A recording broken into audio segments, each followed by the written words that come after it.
Good afternoon. Ladies and gentlemen, welcome everyone here in Venice in person and everyone who's watching us online to the third event in the series of discussions of the public program of the Ukrainian Pavilion at the 59th Venice Biennial.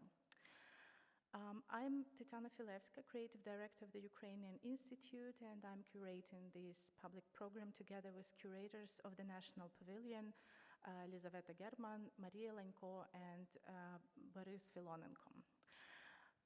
We continue the series of events that started in April together with the opening of the biennial, and will continue in November. So our next event will be in several weeks in the middle of November, and now we have the third event, which is titled Falling Between the Cracks, and it's dedicated to the unknown art histories. The general frame of this public program is decoloniality, and how the context of the Russian war against Ukraine changed the discourse of decoloniality, and how it frames the current art world, and how it frames how we look at art history and the future of art. Can I please have my presentation?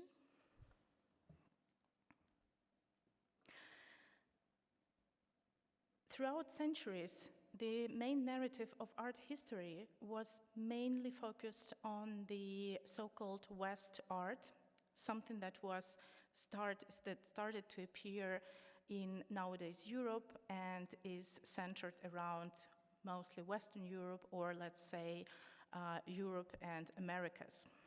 But as we start looking beyond that central narrative, we see how sometimes not just single artists, not just artworks, but whole generations, whole cultures and genders disappear in the shadow of this narrative. When we look further, when we look deeper, we see that many more stories appear, many more varieties, much more diversity appears in the art history with these unknown people, unknown cultures, unknown episodes of general art history.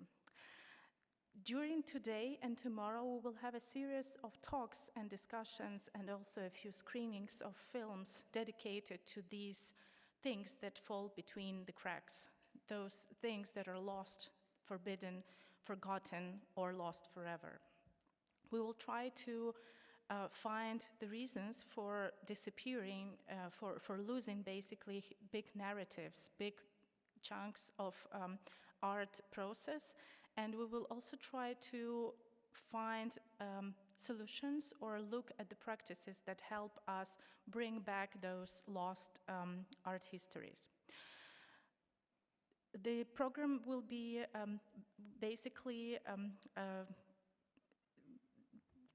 constructed similarly today and tomorrow. We will have a keynote opening speech, we will have a discussion, and we will have a screening.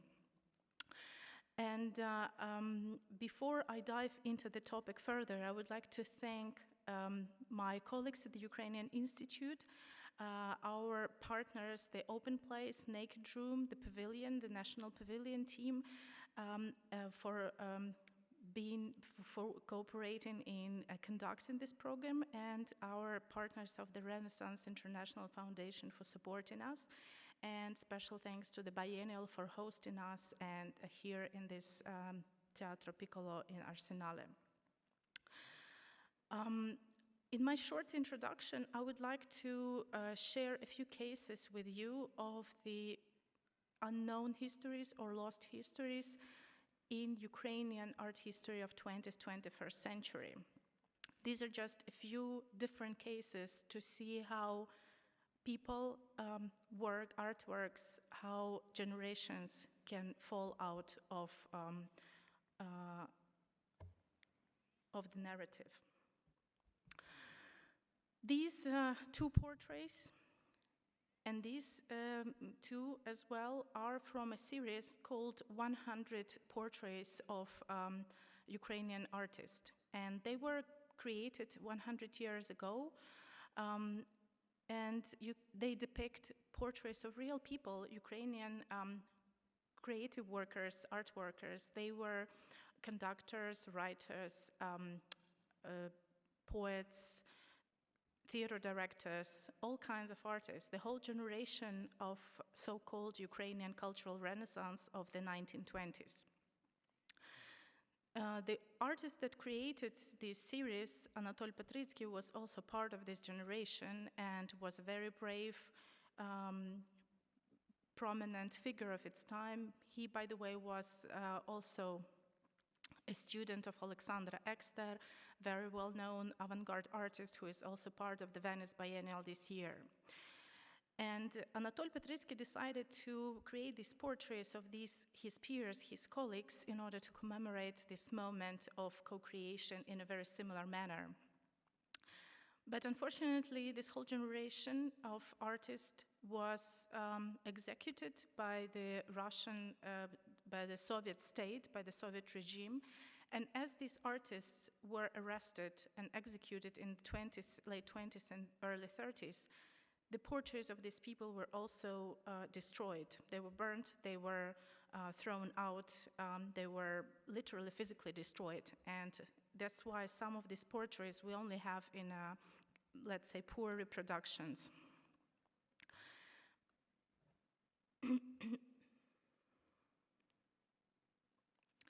Anatol Petritsky was also a very interesting creator of theater costumes and decorations for plays. He was working also with Les Kurbas, the prominent Ukrainian avant-garde theater director.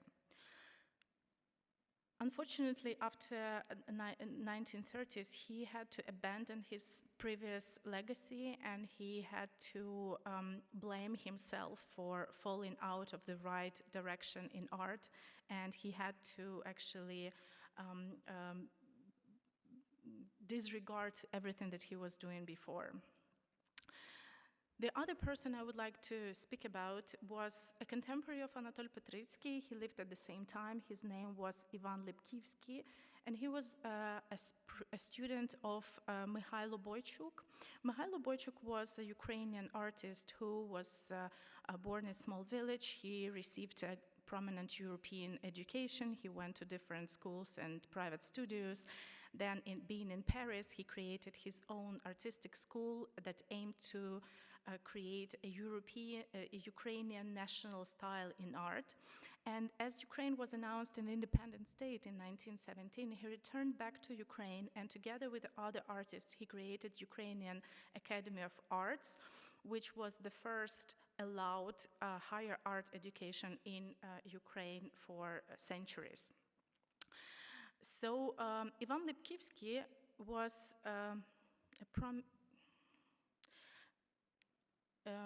these are some artworks by Mikhailo Boychuk, and these are artworks by Ivan Lipkivsky. Ivan was considered to be the best of the Boychuk students. As some of his peers and colleagues remember, he was the best among us, and he was given the most promises for his future. But what we have left from his oeuvre is just two minor paintings in the National Art Museum collection and a few poor reproduction of his works. When he was arrested in 1937, together with Boychuk and the whole generation, the whole school basically, he was basically accused twice. First, for being part of this Ukrainian National Art School, and second, because he was a son of Ukrainian head of the first Ukrainian Orthodox Church, Metropolite Lipkivsky, and then when he was executed in 1937, also everything that was relating to him, all of his artworks, all of his archives were exterminated. We know nothing about this artist, and it's impossible actually to bring him back to Ukrainian art history. The next case is the most recent one, and you probably saw these photographs in the news feed. It's the museum, the small local museum in Ivankiv, Kyiv region, and it was set on fire on the 27th of February 2022 by a Russian missile that hit the museum, and the museum is basically burned down to ashes. And those of you who already visited the Giardini, the main exhibition, could see one of the artworks by Maria Primachenko, a Ukrainian artist who was born and who spent most of her life near Ivankiv, and a collection of more than 20 artworks were in that museum that was burned. Luckily, the artworks were saved, but it was a very brave act by two security guys who went into the burning house to get the artworks, to bring them out of the fire, and this way they were saved for the future and for the history. Otherwise, they would be destroyed, as many other artworks and museums all over Ukraine. Up until now, we have more than 500 registered art objects destroyed in the current Russian war against Ukraine. On this photograph, you can see Varvara Khanenko. This is my last case. And most of you, I'm sure, never heard of her, but she was the co-founder of the largest collection of international art in Kyiv, in Ukraine, which was also the first public museum in Ukraine. Now it's named after the founders, Varvara and Bogdan Khanenko Museum. It was a prominent collection having, let's say, two artworks of Kranach, for example, that are also lost at the moment.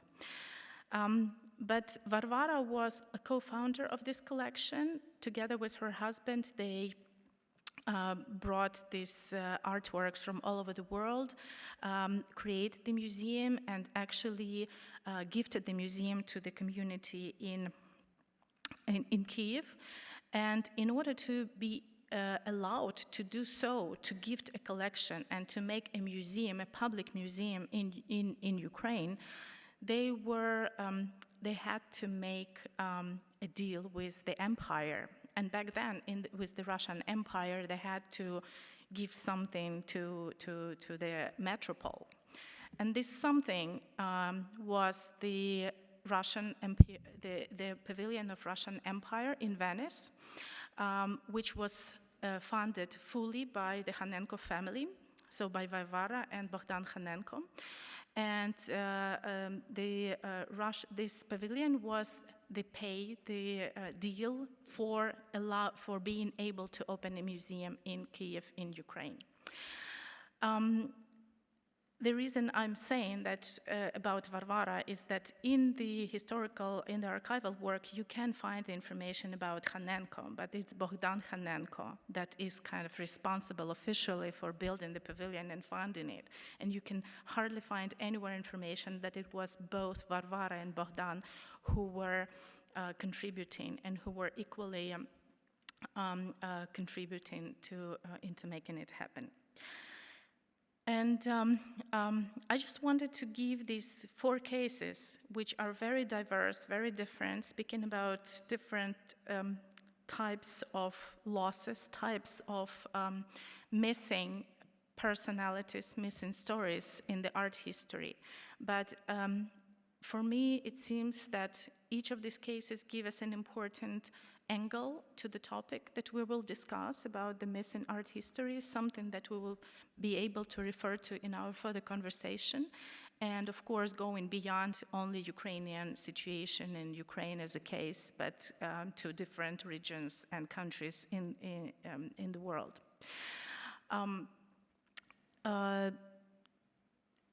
Now, as we continue the first day, I will give the floor to the keynote lecture of the first day.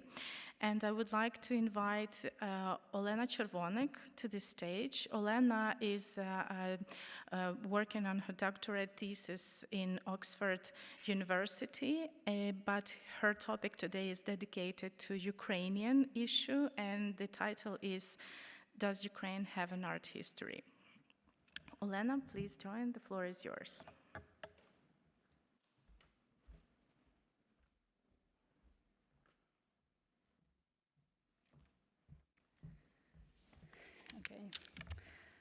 Hello, everyone.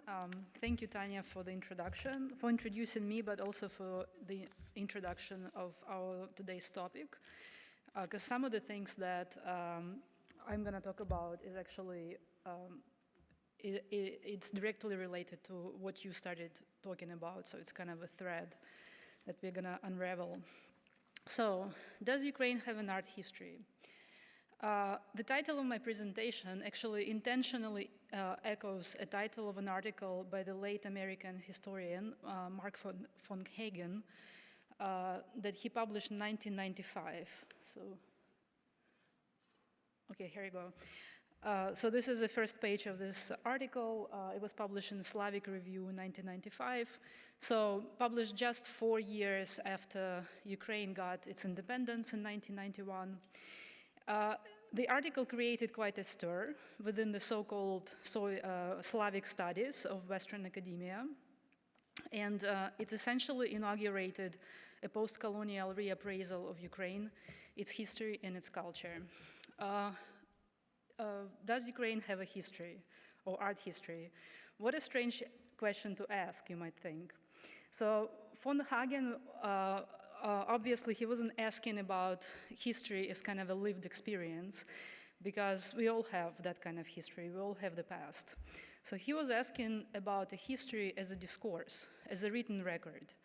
And moreover, a type of written record that, that was recognized by the international scholarly and political community. And so in that sense, the question was quite disputable and debatable at the time. And von Hagen was the first one within the Western academic discourse who actually answered the question somewhat affirmatively, not 100% affirmatively, but somewhat. And so he started advocating an emancipation of the Ukrainian studies from this imperial notion of Ukraine as a non-historic entity. Non-historic, kind of a presumed conglomeration of the lesser people, devoid of political agency and therefore incapable of sustaining their own statehood. And so this stereotype of non-historicity comes from a very persistent Russian stance towards Ukraine, not just towards Ukraine, towards various nations that Russia colonized either in its Tsarist or later Soviet Union iteration. And so that was one of the stereotypes that kind of helped the empire to keep the nations under its rule, because they were non-historic and therefore they were kind of, they had to be governed by the historic nation, which was Russian. So this imperial Russian rhetoric is still at play, of course. So the most recent Putin speech on the eve of the full-scale invasion of Ukraine revolves, I'm pretty sure you probably all either heard the speech or read it in transcript, because it actually revolves around this very notion of Ukraine being non-historic, and therefore, according to Putin logic, Ukraine can only exist within the Russian polity. So the persistent imperial denial of Ukrainian history has been evident in various spheres through centuries, and so including visual culture and the arts. And this denial came in different forms, as a discursive censorship, as well as physical extermination of both artifacts and their makers, and also historians who were trying to analyze those artifacts and the makers. By way of one prominent example that Tanya actually started talking about, we have a period in our history that's called the executed Renaissance. It's actually a term that we use. If you go online and type it, there is an article in Wikipedia that's called the executed Renaissance. It's we're talking about the period in the late 20s, early 30s, where about 200 people were actually shot. And a lot of them, writers, artists, scientists, a lot of them were shot not just the same year, but the same day. So they all have, you look at the roster of the people, they all have the same death date, which is actually, it happened in Sandermach, in one of the Russian gulags up north. And this massive execution started 28th October / 4th November, 1937. So as like today's dates, actually, as we speak today. Yes. However, for this talk, I'm not gonna run this martyrology list of destroyed artifacts, burned books, and killed people. Instead, I will concentrate on the fact that Ukraine has resisted this imperial erasure of its heritage, and my talk today will profile one of the most successful Ukrainian endeavors of indeed managing to produce its own art history as a discourse. So I will narrate today a story of a monumental 6-volume history of Ukrainian art published by the Academy of Science in Ukraine 1966-1970. So this is a screenshot. So 6 volumes, but 7 books.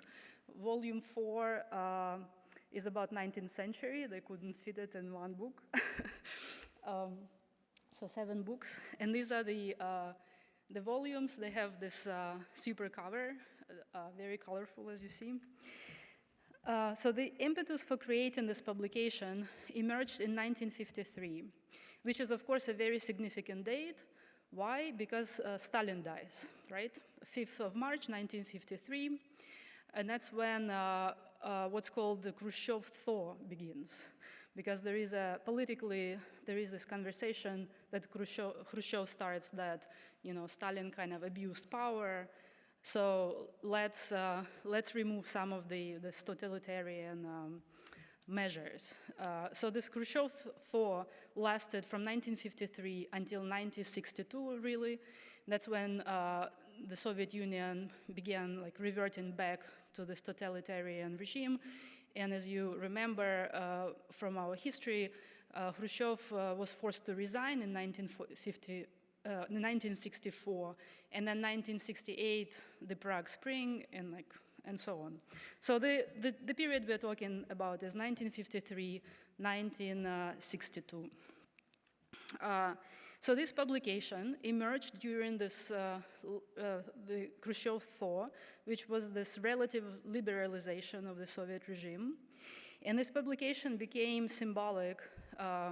It became one of the symbols of Ukrainian resistance to this physical and symbolic erasure of our heritage.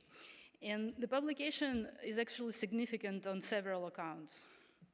So first of all, Ukraine became the only Soviet republic that managed to outmaneuver Moscow imperial censorship and publish and receive permission to write and publish its own history of art.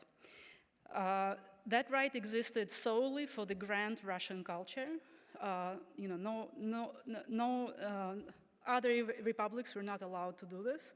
And to my knowledge, none of the other republics ever produced anything comparable at the time. So there is no history of Kazakh art, or Uzbek art, or Georgian art. And needless to say, already in the 60s, Russia published the history of Russian art in 12 volumes, of course. So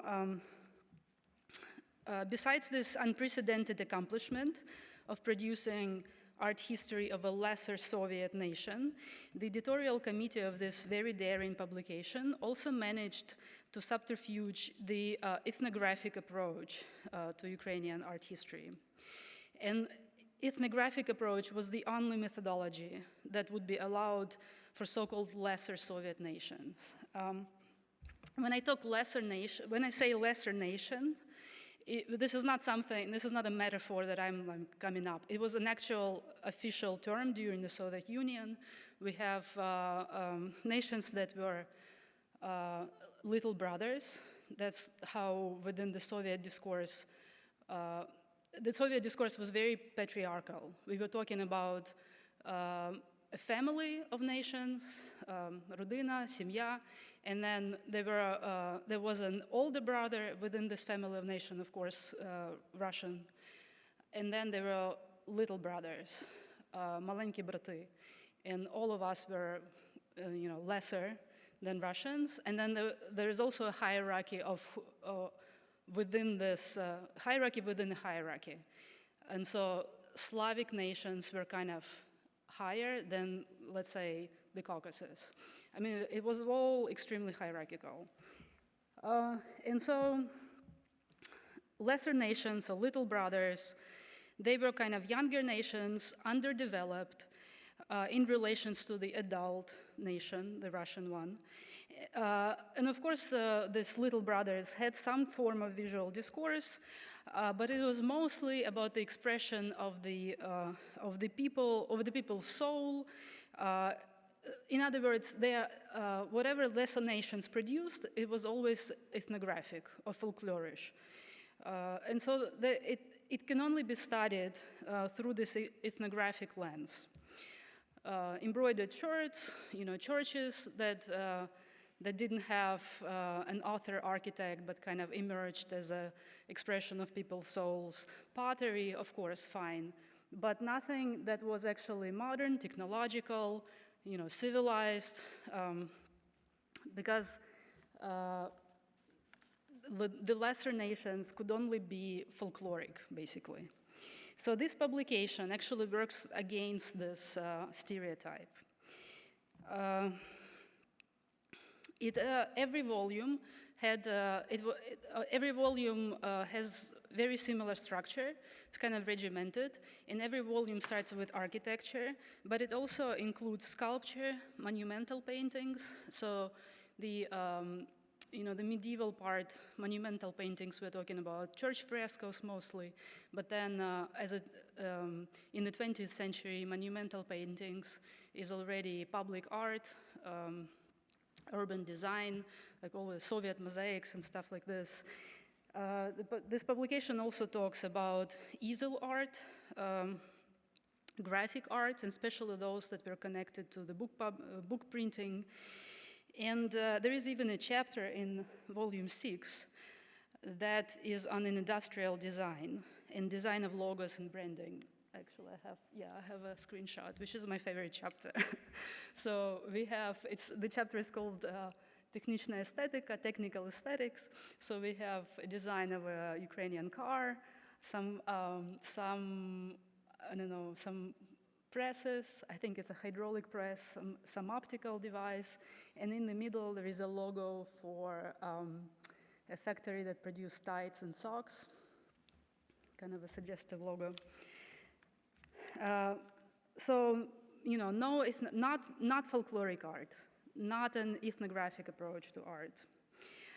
And another thing that this editorial committee did is that it also worked against the notion of Ukrainianness as specifically folkloric or ethnographic. The publication included artifacts from the people that ever populated the land of contemporary Ukraine, and the people who left any kind of traces. And so the publication starts with Paleolithic and Neolithic art. There are Scythians, Sarmatians, Greeks. We have a huge Greek heritage in Crimea, Islamic influences, contacts with the Latinized West. So in other words, it was extremely daring and unorthodox treatment of Ukrainian art beyond any kind of ethnographic frame that was expected of this pre-modern people. Actually, I think I have a screenshot. Yeah, so this is a chapter on Greek art.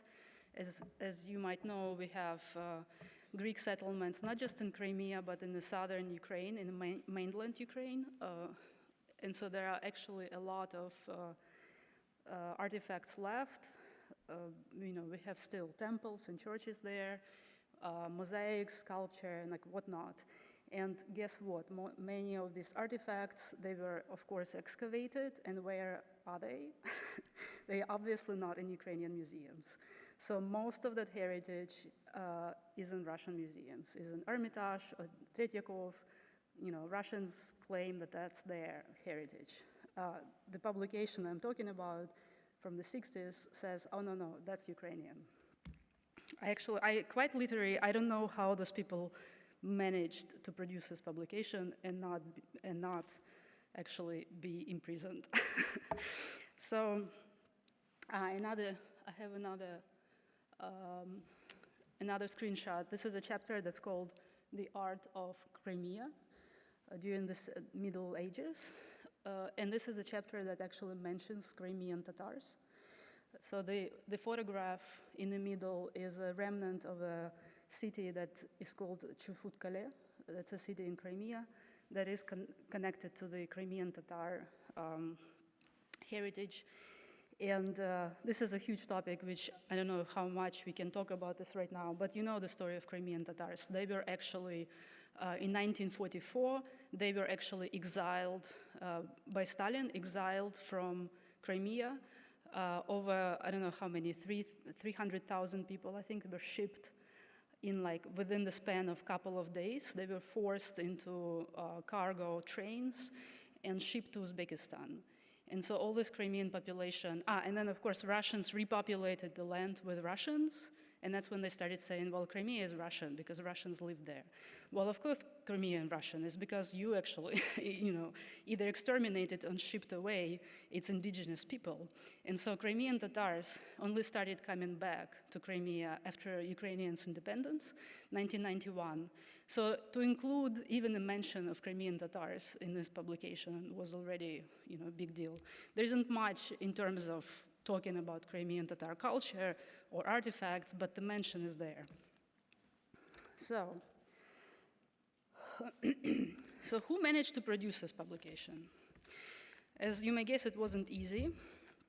The editorial board faced a lot of resistance from the central authorities of Moscow, and it took some political dexterity to negotiate permissions.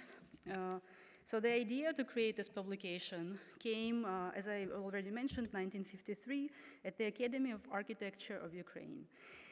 In order to understand the institutional landscape of cultural landscape at the time, I suggest we need to backtrack a little bit and to see where and how the discourse of art history started in Ukraine. So not surprisingly, art history in Ukraine starts as a discipline. It starts in the 19th century in the university setting, exactly how it starts in general in German universities in Vienna or Germanic universities. So during the 19th century, as you know, Ukraine was partitioned into a couple of different political entities. So part of Ukraine was under the Austro-Hungarian Empire, part was under Russian Empire, and at the time there were 4 universities in the country. So I have another slide. So university in Lviv was established in 1661 during the Polish Commonwealth political entity, but then of course in the 19th century it was already Austro-Hungarian Empire.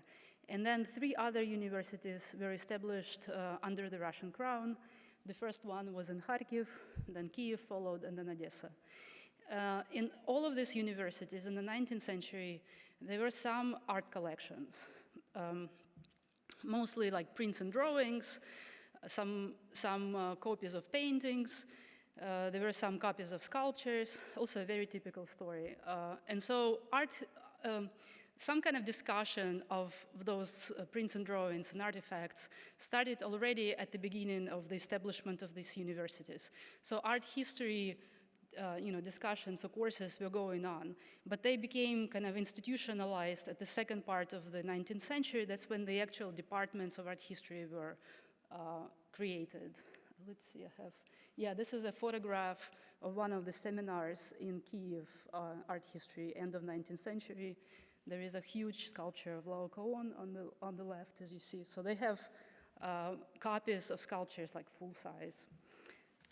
So fast forward to the mid-20s, the Russian Revolution happened, and after the turmoil of these first revolutionary years, by the late 20s, the Soviet regime kind of settled, and it starts reconfiguring the institutional landscape. The Soviet regime starts saying, okay, we need to produce a new Soviet man, which means we don't need any of this old education. And in the realm of art histories, all these departments are actually closed. They are all abolished, and with some of the universities, the employees of the departments, they have to find their new employment. In Kharkiv University, art department suffers the most. The entire department is actually imprisoned. So 1933, over 20 people are imprisoned on a false charge that they presumably formed an anti-Soviet organization trying to topple the Soviet regime. And the head of the department, Stepan Taranushenko, I mean, they all went to prison. So the head of the department served his term 1933-1936. He luckily survived. He was released from the prison, but he was not allowed to come back to Ukraine until 1953. That's when Stalin dies.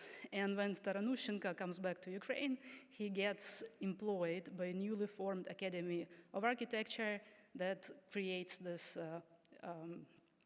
the publication that I'm talking about. So there is actually a story. We're talking about the executed Renaissance generation. Some of those people actually survived and came back and produced certain kind of resistant discourse, let's say. Okay, so where am I? So the Soviets abolished all these departments because they don't need art history anymore. And more so, the Soviet regime actually says, we are not gonna call, we are gonna talk about art, we're gonna research it, but this discipline is not gonna be called art history. We're gonna give a different name to the discipline. So the discipline is gonna be called Mystetskoznavstvo in Ukrainian or Искусствоведение in Russian. Both of these words, these are compound words. They have two parts. So the first part is mystetstvo, a Ukrainian version. Mystetstvo is art, and znavstvo comes from the verb znati, which means to know. So instead of art history, the Soviets established the discipline that's called art knowing. Or, we can think of kind of synonymic, other synonyms, like something like art connoisseurship. So the Russian name Искусствоведение has the same logic. Искусство is art, vedать is to know, which is actually more interesting because vedать has a very specific connotation of to know intuitively or to know with like mystical implications, because there is also a word znать in Russian. But vedать, those who speak Russian, you understand that vedать is this kind of a strange word, like witches and sorcerers would use vedать, So I think it's you can actually develop this thought further. So what is the main point? The discipline that was within the academic discourse of history actually gets relocated to this kind of discourse of knowledge of the materials, basically. It becomes non-academic or non-scientific. And which is more, this discipline, where would you study this discipline? There are no art history departments in the Faculty of History. So this discipline can be studied in the academies of arts, of applied arts. So it becomes, an applied tool for artists, or for those who might want to study something about art, but not art historians.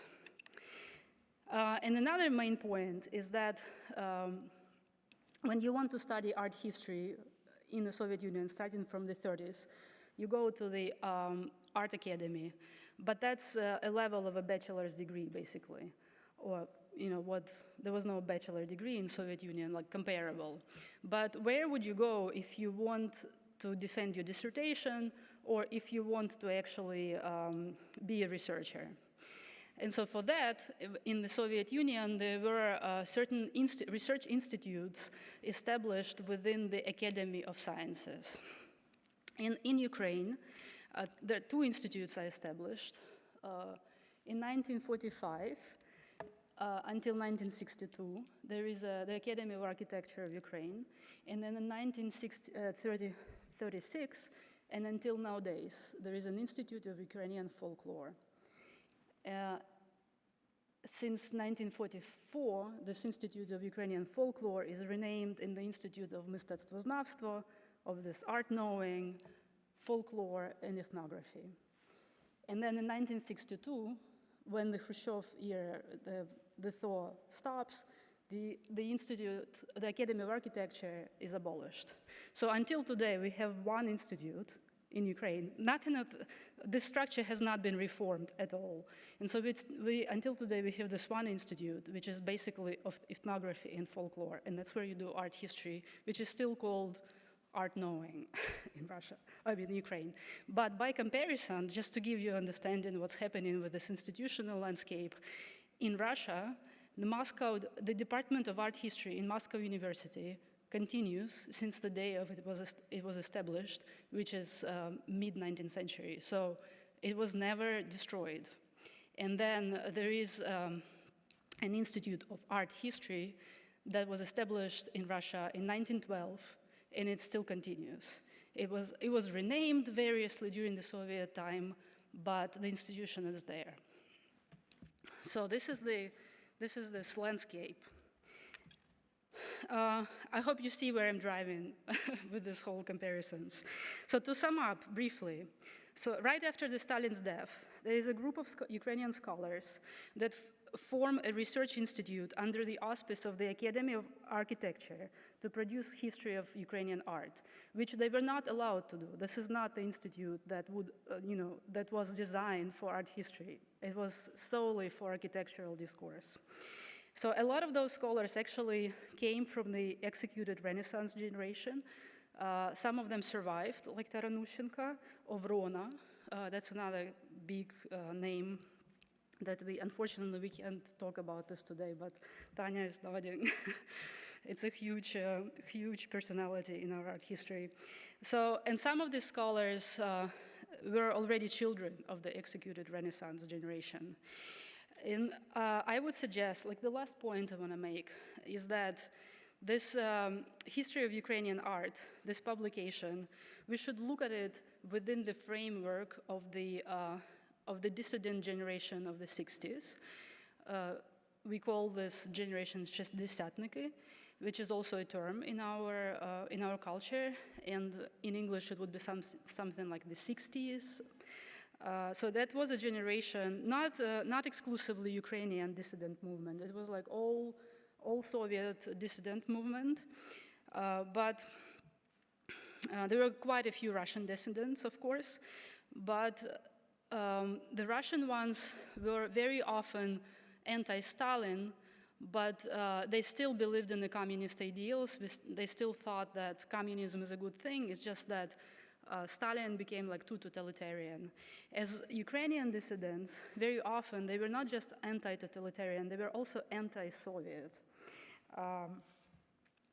And they promoted Ukrainian culture and language, and by that way, Ukrainian independence, which was, of course, a huge, misdemeanor in the Soviet regime. And so this publication that I've been talking about today, I don't think it was ever looked at as part of this dissident movement, because we customarily talk about Шестидесятники as kind of as a very vocal group, an anti-Soviet group that functioned through samizdat channels. So that functioned mostly through this underground makeshift publications that people would copy by hand and secretly pass around. So of course there is nothing, let me see. So in this publication there is nothing of samizdat that came from the establishment. That was actually a very lavish publication, very expensive paper. Each volume weighs a ton. It's really heavy because there is very expensive glossy paper, very good reproductions, quite a few color reproductions that were produced separately and actually hand glued into each volume. And we're talking about 8,000, edition of 8,000. So it was definitely endorsed, and still, I would say that it was still an act of Ukrainian self-awareness and insistence on its own cultural and political specificity, which was problematic in the Soviet Union, but which was still achieved. And so the last, can I go back? The last thing I actually, as a coda, I mentioned that we just released this publication in the Soviet 60s, which it's not talking about the Ukrainian history of art, but it's talking about all sorts of other aspects of this generation.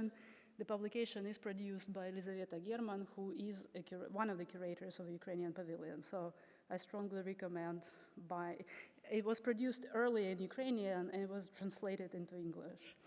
And so if we ever do an update of this publication, we absolutely not even must write a chapter on the history of Ukrainian art from the 60s, from 1960s, 1972 by Ukrainian Academy of Art. So thank you.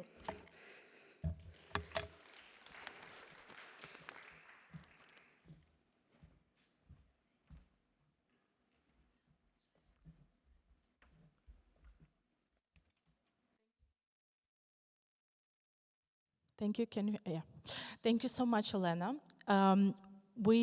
Please keep your questions and comments. We will, I think, refer to this interesting, insightful lecture further in our discussion, and then we will have an opportunity for questions and answers.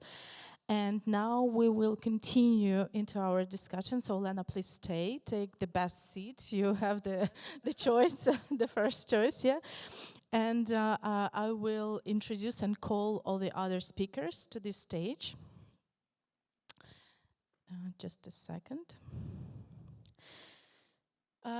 So we begin the discussion titled "Falling Between the Cracks: Unknown Art Histories," and I would like to invite on this stage.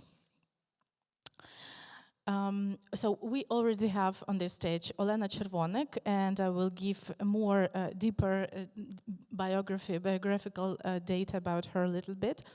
Olena is a PhD candidate in art history at the University of Oxford, writing her dissertation on the early history of photography.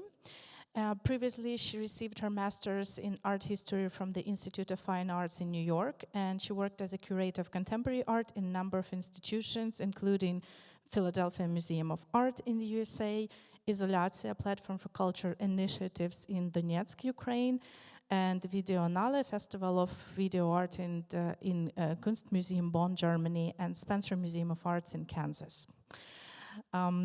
And I would like to invite, join us on this scene, Beatrice von Bormann. While she's coming up, I will tell more about her background. Beatrice is a curator of modern art at the Stedelijk Museum, Amsterdam. And as it was announced just a few days ago, on the 1st of January 2023, she will start as a director of Museum de Fundatie in Zwolle, in the Netherlands. Hope I pronounced that correctly.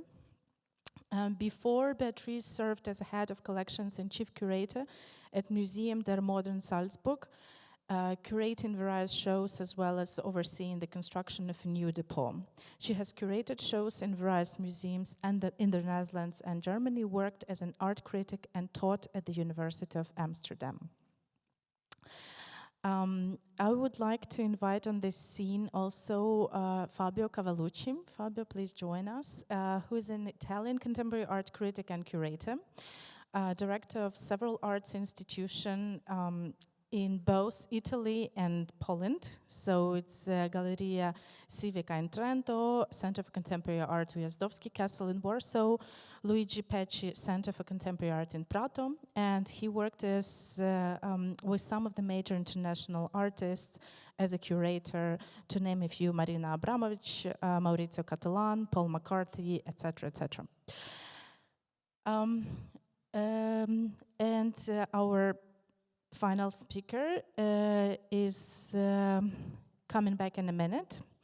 Meanwhile, I will introduce her and she will join us. So it's Olha Zhuk, who came from Kyiv directly. She is curator and currently works as a deputy director on contemporary art and museum affairs at the National Art, Culture and Museum Complex Mystetskyi Arsenal, meaning Art Arsenal.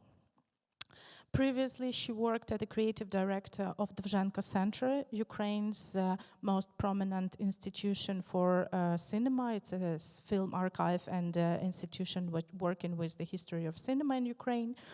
And she was working with the team on development of the institution Intermodern Film Museum and National Film Archive.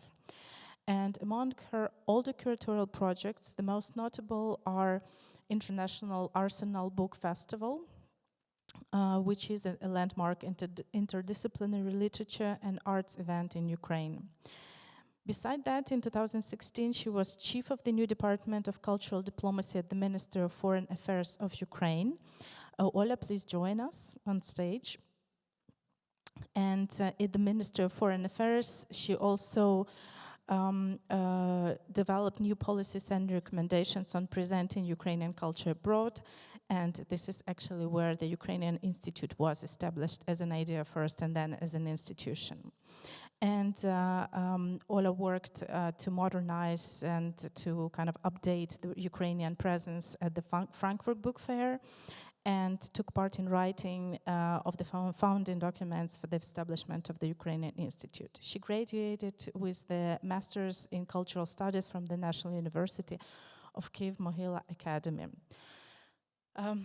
Thank you all for joining us today. Thank you for coming to Venice, dedicating your time and effort to this event. And we will speak more about the reasons and the nature of lacks, gaps, and cracks in the art history.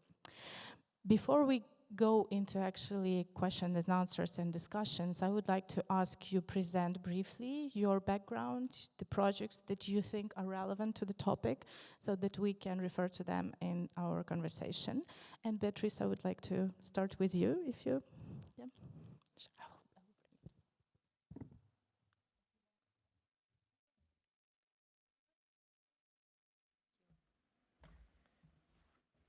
Thank you very much for this introduction. I'll just stand here briefly because it's easier to present, I think, like this. I have a short presentation that is twofold. On the one hand, I would like to talk a little bit about how one can tell a different story about well-known artists, and on the other hand, how one can bring lesser well-known artists to the fore. We've already heard a little bit about that. I called it Decolonizing the Museum because some of the projects mentioned are part of a larger effort of the Stedelijk Museum, and it's to look at the museum itself and its collections from a post-colonial point of view. That means also making sure that there's more diversity and inclusion in the museum in terms of staff, programming, and collecting, and going beyond the Eurocentric viewpoint that has dominated these aspects in the past. There's a great collection at the Stedelijk of artworks by European and US American white men, and now we are aiming to add to the canon. Some people think it means replacing it, but that's not the case, partly by re-evaluating the artworks in the collection, and partly by adding to the collection, and also by organizing exhibitions with loans. So I have been involved in this project with the exhibition Kirchner and Nolde, Expressionism and Colonialism, started in early 2017 together with Dorte Olsen from the Statens Museum for Kunst in Copenhagen. This was the first time that actually the link between, here you see some exhibition shots, the link was made explicitly between the visual language of the expressionist artists of Die Brücke, like Kirchner, Nolde, Heckel, and Schmidt-Rottluff, and the colonial times that they lived in, by focusing on the one hand on their visits to colonial exhibitions, or so-called human zoos, their visits to ethnological museums at the time, and their focus during a certain period on black models and on performance of color in the German entertainment history. Most importantly, though, it was focusing on the stories of the people that they depicted, or when we couldn't figure that out or find out, on similar stories.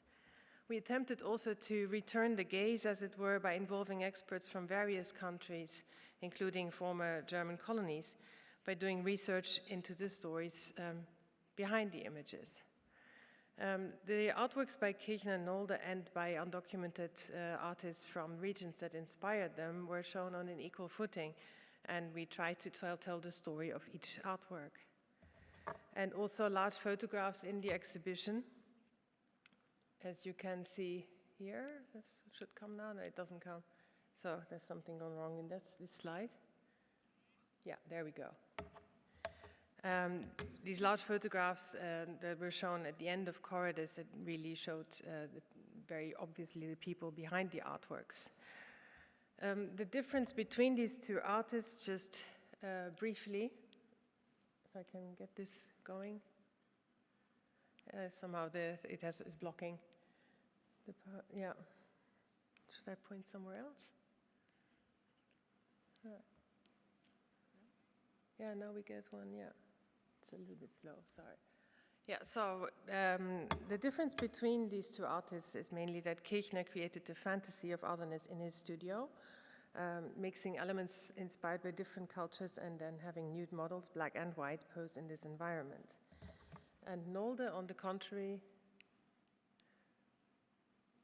as you can see here, this is one of the exhibition rooms where you can see a large photograph taken by Ada Nolde on their trip to Papua New Guinea in 1913-14, and some sculptures from Papua New Guinea which are contemporary to the artworks made by Nolde in Papua New Guinea. So Nolde traveled to Papua New Guinea in search for a tropical paradise and disillusioned that he found so many traces of colonialism while he was actually part of a colonial expedition himself. He made also many portrait heads at that time in Papua New Guinea. Most of them are unknown. Yeah, I'm having some troubles with forwarding this PowerPoint, sorry about that. Here we are. You can see it's very much similar to the kinds of anthropological photographs that were taken and people depicted as heads and from the front and from the side. And they were actually kind of studied, you could say, in a racial typology. Yeah, like this will take forever. I need to figure out where to point it.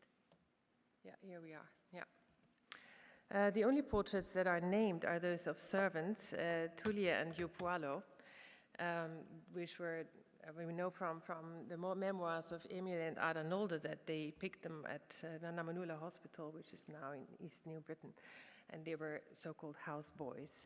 So we try to tell their story a little bit by what we know from these diary notes, but it really isn't a lot of information that we find. I mean, by the way, this kind of infantilization of people, of local people by Europeans, which is evident in terms like houseboy, and by describing their innocence and childlike character, was really part of the common power structure under colonialism. Here you see, yeah, some more images of the exhibition. So the exhibition served really to provide new insights into the origin of the visual language of the Expressionists, and how it showed how their revolutionary new style turned out to be largely based on the existing visual language of sculptures from Oceania and Africa, specifically from the Palau Islands, Papua New Guinea, both then the colony German New Guinea, Cameroon, Nigeria, Congo, and Angola. Without the context of German colonialism, they would not have been able to see people and objects from these places, as many were brought back from the empire and exhibited in colonial exhibitions and ethnographic collections. The reactions to this show were quite mixed. Some were very enthusiastic, some were very critical. The question is why this attempt to nuance a very well-known story, in fact, is met with so much resistance. After all, no one was judging these artists for living in colonial times and using the imagery available to them to change their art. But I think it is really about a sense of discomfort that people feel, and that I myself felt in the beginning of this project, when it's made aware that one's own perspective is not the only valid one and that it might actually be hurtful for others.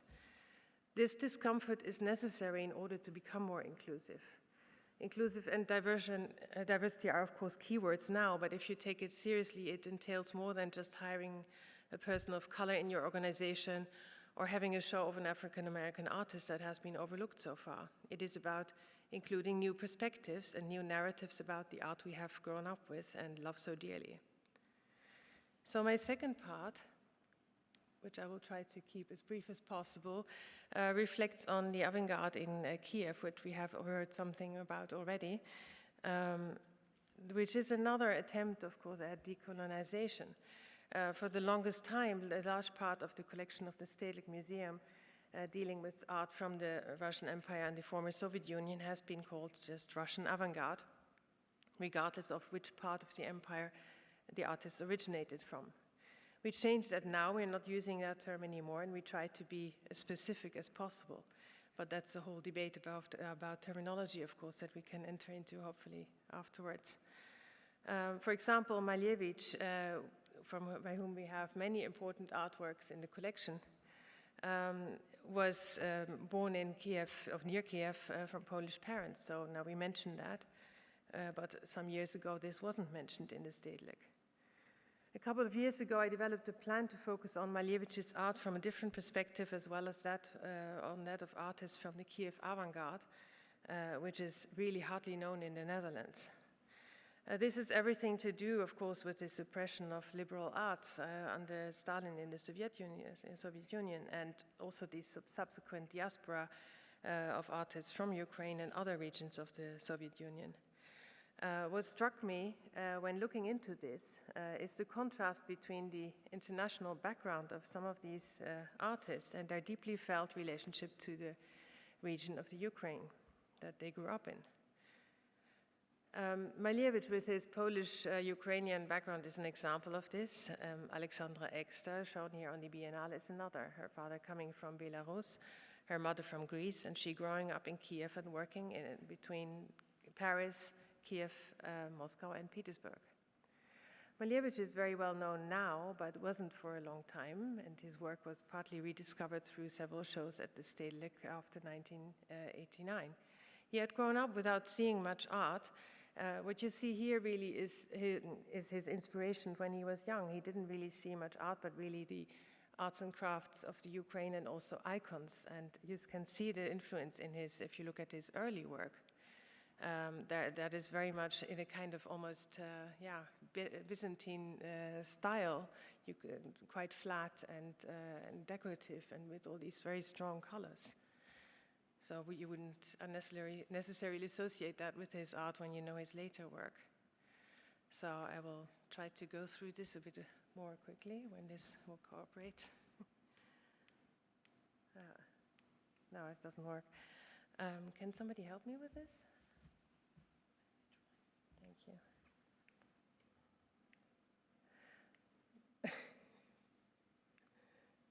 I don't know what's going on here. Okay, yeah. Yeah, let's go to Alexandra Ekster. And then I will skip this. I have no idea. Next. How it works.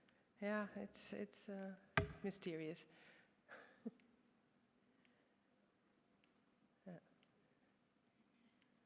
Yeah, there we see some late work by Malevich and the influence of the Mutanka dolls. And then we come to Alexandra Ekster.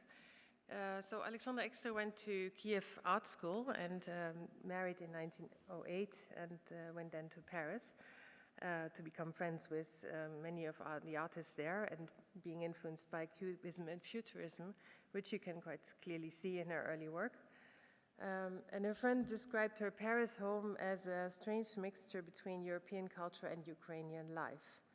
On the wall, between paintings by Picasso and Braque, there was Ukrainian embroidery. On the floor, a Ukrainian carpet. The food was served in terracotta bowls. Maybe we can try to go, yeah. No, it works, you're good at this.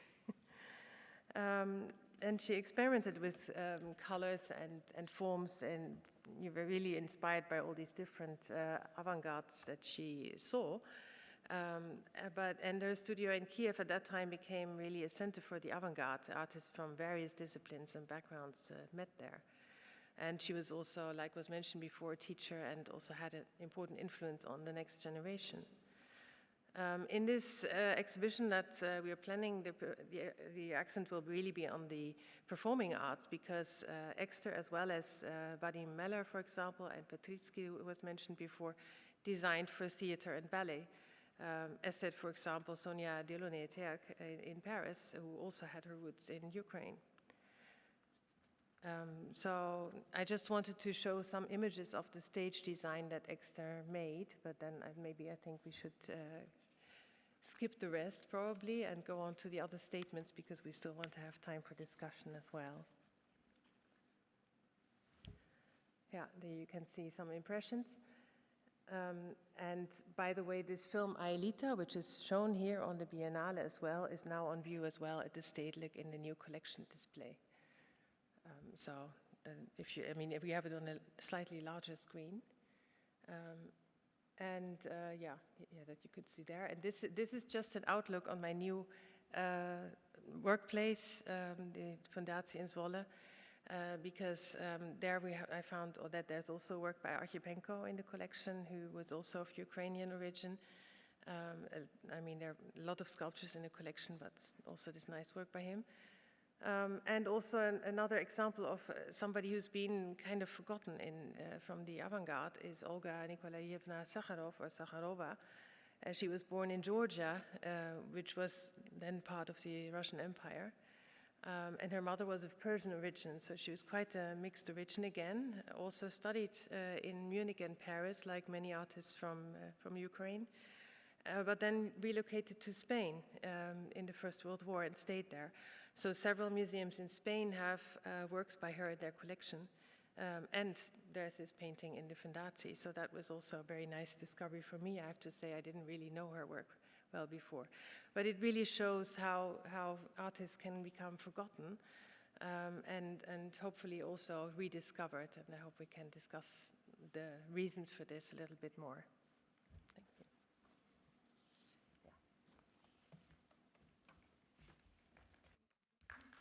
Thank you. Thank you, Beatrice. And I would like to invite Fabio to share your experience. It's up to you if you want to stand or... Yeah.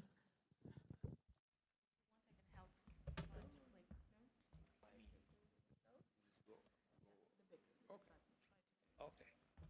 Thank you so much. Okay, I would say, first of all, I have to admit I'm not an art historian.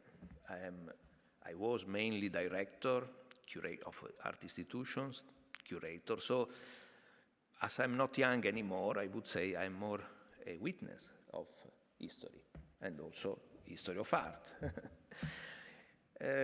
When we speak about history, it's I come back to what we knew about Eastern countries.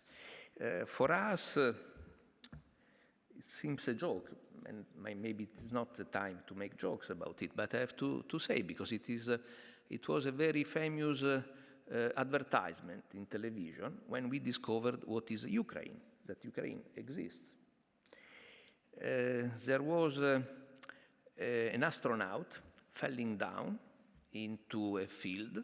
In this field, there was a woman cultivating the field. And he said, where are we? We are in, I don't remember exactly the answer, but we are in this place. So we are in Russia. No, we are in Ukraine. Soviet Union, so Russia. For us, and it was an advertisement for an encyclopedia of new geography, after 92, of course, in Italy. And for us, Ukraine didn't exist before, or I wouldn't say that we didn't know the name, but of course, history of Ukraine. Did the history of Ukraine exist? For us, didn't exist. So, history of art also didn't exist. Ukraine, Baltic countries, let's not speak about Kazakhstan or Tajikistan that we still didn't learn as names, we have to admit, because we come from a generation in which we had only Soviet Union. So I would say in this way, we have to admit that history and history of art are very much related to politics. This is what it is. I have to make a presentation of what I do, and I start from what I'm doing now. In a few days, I will be in Tallinn to be curator. The exhibition will be next year, but we are starting to work on an exhibition about Italian trans-avant-garde, so the Italian art of the 80s, in comparison to Baltic or Estonian art of the same time. We see in those images, for example, some pictures of artists from a group Estonian artists from a group called Room T, Raul Kurwitz. Also in the 80s, our Italian inventor of trans-avant-garde, Achille Bonito Oliva, made, at the beginning of the 80s, another book after trans-avant-garde, international trans-avant-garde, and he tried to collect all neo-expressionist art that was all around Europe and the world, also American. And of course, when you go and you check what is in the Eastern countries, you just see Russia. No Estonian artists. Those artists were very connected with the same feelings, the same atmosphere, the same concept of trans-avant-garde, but we didn't know them. We hope to learn about them now. I have to admit, we spoke about Malevich. I learned that Malevich has Polish-Ukrainian origin just a few years ago, when I became director of Zamek Ujazdowski Center for Contemporary Art in Warsaw, and I was invited to be in the jury in Kiev. Probably we met with Tetyana the first time there, I think 2010. I learned that Malevich is not Russian, but has Polish and Ukrainian origin.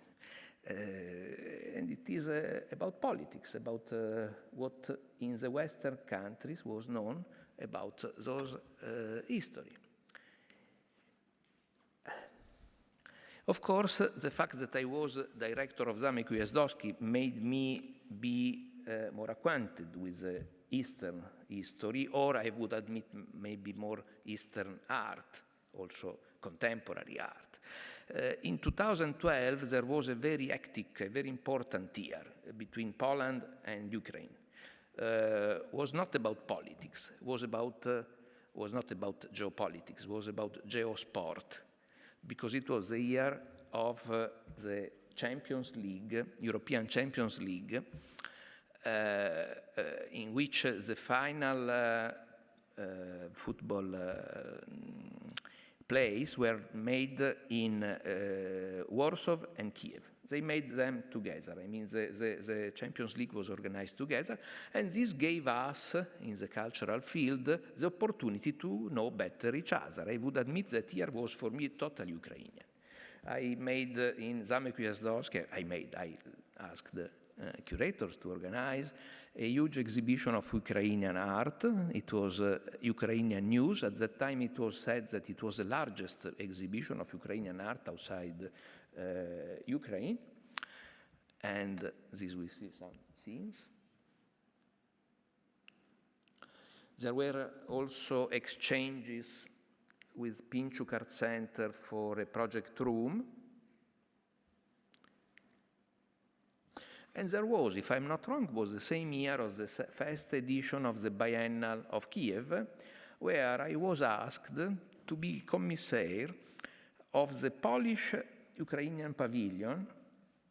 And when I was there, we were used to, in Italy, for example, small spaces in Venice. Okay, you have the Arsenal here, but when you make an exhibition, you have more small rooms. And there, of course, Arsenal 45,000 square meters. So they told me, okay, you take 5,000 square meters for an exhibition of Ukrainian and Polish arts. Okay, thank you. I said, but I would prefer 2,000. No, 5,000. So curators of the exhibition of this pavilion, let's say that were Marek Gozdziejski and Alexander Solovyov, had to fulfill with Polish and Ukrainian artists 5,000 square meters of the huge biennial, first biennial of Kiev that was curated by David Elliott. I have to say that it was good for me because I had the occasion to know better Ukrainian art, of course, Polish art, all those many other expressions of those countries. And I tried after, of course, also when I came back to Italy at the Pecci Center, to take something. This, for example, is a work of Volodymyr, I'm sorry for the pronunciation, Volodymyr Kuznetsov, at the opening exhibition of the Pecci Center, where I invited also a few Ukrainian artists. And now, okay, now that I am in between Poland for personal reasons, my partner is an artist, a Polish artist, Katarzyna Kozera, and in Italy, let's say I am a little bit, I would say, behind the foundation of Katarzyna Kozera. I take care of of a few part of the organizations, but I try not to really intervene into the concept, into the choices, because, first of all, it is a foundation devoted to female artists of Central Eastern Europe. So I'm not allowed to say anything about this topic. But with the Katarzyna Kozera Foundation, we made a lot of attempt, I would say, to revise, to decolonize this history of female artists, female women artists of Central Eastern Europe. This is a book produced 2 years ago, thanks to the Cultural Institute. I mean, this is the Ukrainian version. I think the first edition was made by Pinchuk Art Center, and we made, as Katarzyna Kozera Foundation, the translation of the book titled Why There Are Great Women in Ukrainian art. That is a joke, of course, related to Linda Nochlin book, to show the quality of Ukrainian women in art. This is a part of the book. And I would say the main project related to it, to this topic of the Katarzyna Kozera Foundation, is the secondary archive. It is an archive of around 500 statements. It was born 1 year ago, but it grown really quickly. And now there are around 500 statements. It is based on statements written by artists, by women artists, from Poland, Hungary, Czech Republic, Slovakia, Belarus, and Ukraine were added just on the 23rd of February this year. And okay, of course, there are artists of different generations, artists that were already born and were working before the end of communism, so 89, 92, depending from the countries, artists that came and to work after the fall of communism, and artists that are very young now and working even without knowing, born after the fall of communism, so their life was totally after. And this archive was invited also to be in Manifesta, so it is an attempt to give voice to women, and in Manifesta, voices were recorded. It is a web site, basically, but in Manifesta there were real voices. There are still real voices of all those artists. And just yesterday, an edition of it was launched, Albania, Kosovo, and Serbia, yesterday evening. This was the launch of Ukraine and Belarus. And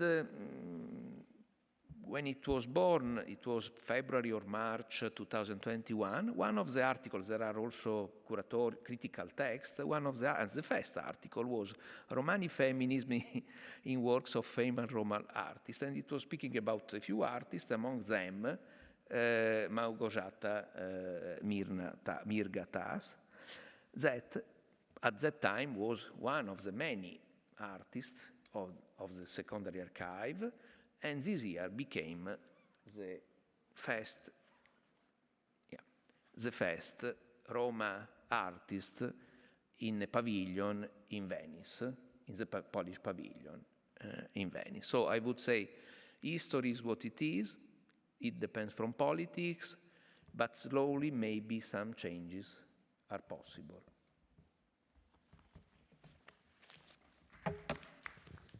Thank you, Fabio. Many stories come together in your background, in your work, in your practice. It's very interesting how all these things combine in your our manager practice. And I would like to invite Olha to introduce your statement, yourself.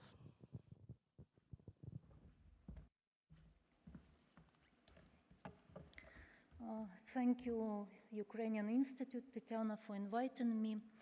And in focus of our discussion, as a person who has background in film archive and the big museum art complex, Mystetskyi Arsenal, probably my area of interest is how the institution's role is changing these days in detecting these missing areas in art history. And most importantly, not only the history that we often speak about as a period in time long ago, but also the contemporaneity, the art which is being created now. Because currently, when the war is going on, it's not just a matter of curiosity, some blind spots in art. It's also the evidence, some evidence of what is going on, and it's very important to preserve it from this point of view. So, Mystetskyi Arsenal, as a big art, culture, and museum complex, it used to do big exhibitions of important essential phenomena like Ukrainian avant-garde, Ukrainian futurism, like underrepresented periods in the history of Ukrainian art, for example, from the 90s, or media art from the early 2000s, and so on. But when the war started, we saw that as an institution, we are in a way limited in doing this slow, in-depth research, which allows creation of big exhibitions. And it became a big question, how do we work now with the history of art? And what can we do as an institution to help prevent the future missing pages in art, the art which is being created now? Because many artists are now working abroad. Many of them lost their studios. It's a big challenge even to gather one exhibition, for example, just to detect where these works are. And sometimes the artists, they also lose connection to their works. This is also a big problem. So what we did, our first project when the war started, was we conceived in Laboratory of Contemporary Art, which is our separate special program. We decided to partner with non-governmental organization, Museum of Contemporary Art, and we created Ukrainian Emergency Art Fund.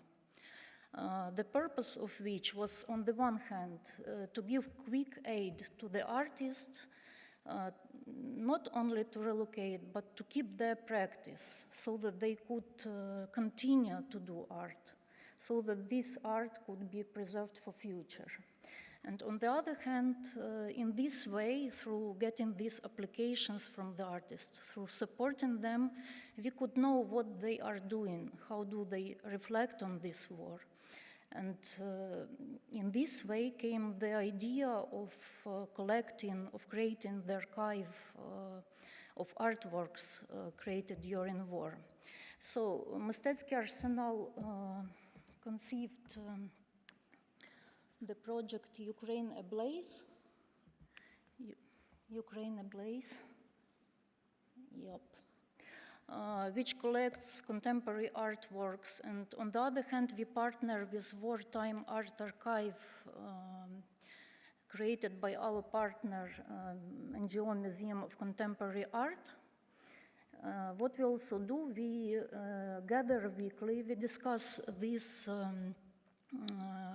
artworks, discuss individual artists' situation, and we try to detect these blind spots in contemporary art practice, which maybe we do not see.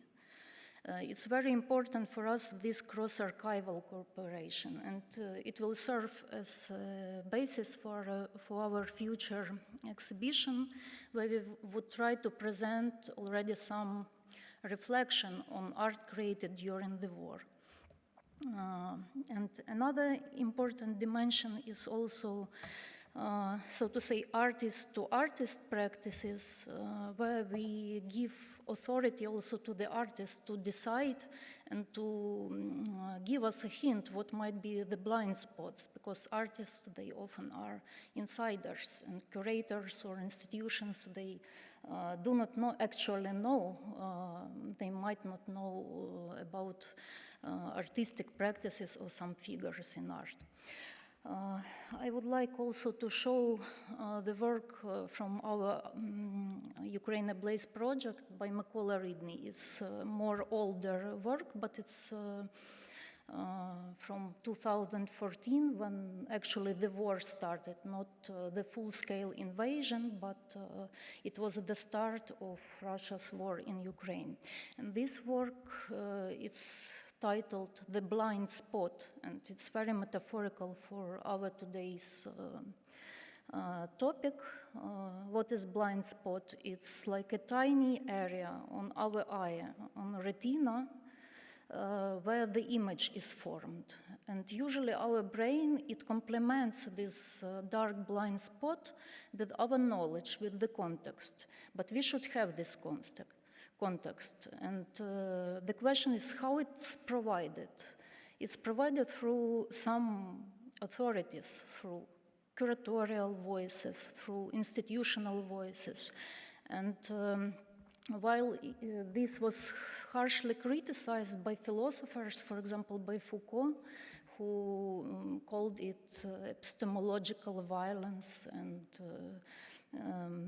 so on, we shouldn't forget also that institutional role, it shouldn't be diminished by this criticism, especially in the countries which try to regain their identity.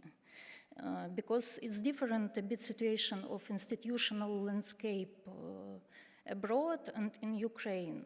In Ukraine, institutions, they are really like the agencies for preservation of these missing pages for art history. Yeah, maybe I'm talking too long already. I'd like to also to show a bit of this work. It's like blind spot, oh, sorry. Yeah. To media images, also how our brain constructs the images of war. And it relates a lot to also to the missing pages in art, how we perceive it. Yep. Maybe at this point I would finish, but I think that we should always question the discursive frames and methodologies which we use as institutions. But at the same time, we should remember about the role of these institutions as the agencies given the artistic voices power. And I think this is the major change which is currently going on during the wartime. Thank you.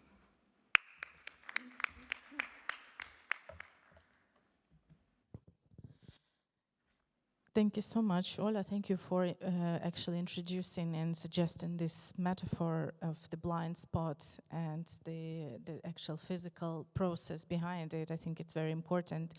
And it's actually taken me to the first question, which I would like to ask all of you, or some of you who want to answer it, is that how big actually is our blind spot in the art history? So we all know how art history is taught at academies or universities, because most of you had it, and you have this education, and you know what is the narrative of art history currently, or how it was back some time ago when you started. And your experience already gives you an idea that there are many stories that don't fit in this narrative. Do you have at least an idea or an impression on how much is beyond this main narrative of art history? So how big is this blind spot? And how we can actually allocate it, how we can speak about it if we don't know that? So what's the ratio between the known history and unknown history in art? Well, if I may give a first answer to that, I think that what we don't know is probably more than 90%. Because, I mean, what we know, what we learned here in art history is really the Eurocentric art history, which was also, I mean, excluding a lot of women artists, of course. Now we are seeing more and more artists from the global south coming to the fore, but also lesser known artists from the borders of Europe, from countries like Ukraine, for example, that we didn't learn anything about at all here in art history.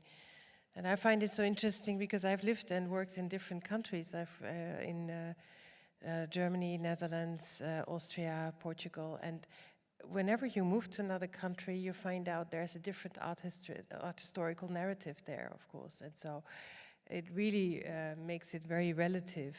What you learned as art history, you realize it's only one of the many possible perspectives. So I think we just need to be open for all the different stories that are out there. Anyone who wants to continue, just pick up the mic and... I want to comment on that, on Eurocentric art history, and also maybe the question of whose blind spot. When we talk about blind spot, in whose eye is this blind spot? And so in relations to Ukrainian art history, there is a very interesting point. Ukraine has always been part of Europe. We are a European nation. And so if you look at the history of artifacts that come from Ukrainian territory, and let's look at their stylistic features, like the easiest kind of identification thing. We have remnants of Romanesque architecture, or we have definitely parts of Renaissance culture, which was not imported, like our local, right? We definitely have Baroque. Ukrainian Baroque is huge.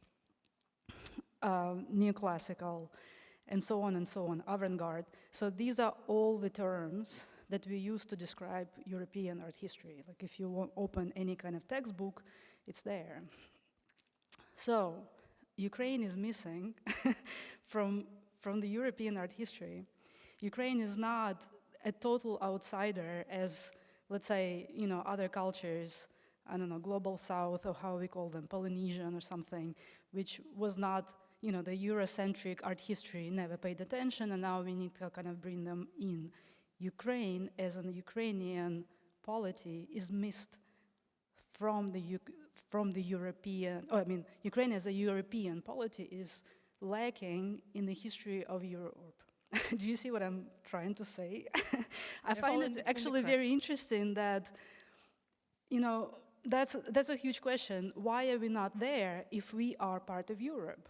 And so how can we actually understand European Baroque fully if part of this European Baroque is somehow, fell off the stage? So this blind spot is about, in the European eye, about its own heritage, right? So this is kind of... Yeah, that's why I said also, I said the borders of Europe, but it depends from which perspective you look at it, of course. But there is so much left out also from the European art history, of course. Not only art from Ukraine, but I didn't learn anything in art history also about, just to mention something, Portuguese art or I mean, there's so many, or Finnish art, or, you know, so many other countries that are actually part of Europe, but we didn't learn anything about it. So the blind spot is really huge. I would like to add that actually the blind spot, normally people do not notice it. And when they start to notice it, it's already a disease. It means we are sick. And of course, during times of traumas, of big historical upheavals, of wars, we all see these blind spots. But then the time passes and it's lost.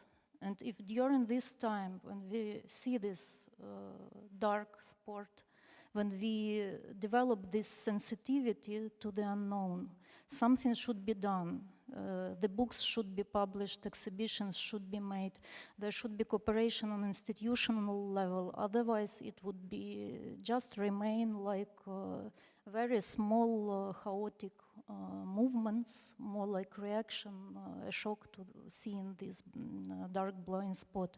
That's why I was talking about the role of institutions, that it's very important to develop institutional partnerships between academic institutions, between universities, between museums, between archives, and so on.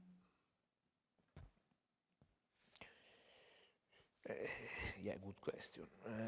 I would say the problem, I don't think, is only about Europe, countries that are forgotten, histories that are European, of European countries, of European art that are forgotten. You know, there is a problem of black art forgotten, there is a problem of women art forgotten, there is a problem of native art forgotten, and many, probably many others. So I think we are in time in which we cannot answer to this question. I mean, there are times in life. I think now is the time to put together informations. It's not, I think it is already happening in a way. Why there are so many archives nowadays in contemporary art? Because it's time, no, I don't think it is a way to not to keep responsibility. It is a way to collect informations. We are in the middle of big changes, technological changes, political changes, ecological changes. So we are in so much troubles that I am afraid it's not the time in which we can take responsibility to make the new history. I would say even we don't know if tomorrow there will be a new history. There will be history. There was a few years ago an exhibition by Laura Ottman in MoMA that was titled The Forever Now. It was not about history, it was about contemporary art, abstract artists, 2014, 2015, I think. And it was based on the thoughts of Fukuyama, the end of history. Why there is so much abstract art coming back? Because in our studies, I mean, we learned that there was, okay, avant-garde, abstract, sometimes we knew, I mean, we had an idea of progressive art. Avant-garde were making revolutions, but it was towards the future, toward futurism. Progressive art. We had already the concept, the idea that sometimes art comes back in the 20s, in the 80s, for example. But, you know, it was in the consideration of a kind of, in the development, the idea that sometimes is the turn of the spiral is going back, but we are also always going farther. Now we don't know really what if history is still something that will be useful for the future. So what we can do, archives, and we do archives. I think the story is different, speaking from the point of view of a museum professional. In museum world, I think the change is already happening in terms of, I mean, in that sense, I think we live in wonderful times because really there's so much is being rediscovered, as it were. So you can see a lot of new art, or what for us new art, which is of course not new art most of the time, in various exhibitions, and even now, of course, here in the Biennale, and also that was on the Documenta and different places. You can see so many artworks that are not so well known and not part of this canon. But to change a canon is something really very difficult and very slow. And I think in terms of museums, what you have to do, of course, is to collect some of these artworks in order to make a change. Because when I talked, for example, recently I gave a talk about Ukrainian avant-garde in the Netherlands. And then people asked, well, where can we see these works by Alexandra Exter? And I said, well, yeah, not in the Netherlands, unfortunately. But then we need to change that, because otherwise they will never become part of the canon. Yeah, I wanted just to say, sorry, I mean, it's not time to make a new narration. It's important to discover art that was not known, but I don't think, I mean, you can also make attempts of new narrations, but I am afraid it's not the time in which we can say, this is the history of art. Maybe the concept of history of art, like it was conceived, maybe will not exist anymore.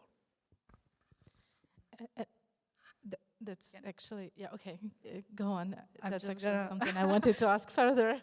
No, I see but the I'm just discussion gonna is living. contradict you. I feel like that's exactly the time to make new narrations, especially for us. But this is actually, it brings me to another point. Again, missing Ukrainian art history missing from the European art history or museums. The question is why and whose fault is that? I strongly believe it's kind of partly Ukrainians' fault because Ukrainians are supposed to produce the initial, some kind of initial narration of this art history, because we understand that we cannot research everything. We cannot be all-encompassing in kind of worldwide. Let's say I work as a curator. I cannot possibly be comprehensive in the globe. Like I still gonna specialize in something. And let's say if I want to look at a different culture, I don't have the language for this culture. I don't have kind of inner knowledge. So what do? I start looking at scholarship that already exists on a certain level, preferably in English or some languages I can read, right? So who produces this form of scholarship initially? Well, the people whose culture is the closest, right? So who is supposed to produce the history of Ukraine initially? Well, Ukrainians. We have to go into archives and we have to write about it and we have to produce these publications at least in English and maybe in other languages. And that's when it's gonna land up on your table and on your table and on other people's table, right? And so we were not doing this, but why? Because we were in a situation, Ukrainians were in a situation, we were told for years and years that, well, you don't have culture. You're kind of ethnographic nation. The only thing you can talk about is embroidered shirts. And so we didn't have, this is a typical colonial situation. We didn't have epistemological tools to talk about ourselves. And this is just now, I feel like we are getting empowered to actually start talking about ourselves on a certain level, right? So is this our fault? Kind of, but we understand how we arrived here from not having art history as a discipline in our universities, but having this bizarre art connoisseurship. So that's my comment. But I think we do have to write new narratives right now.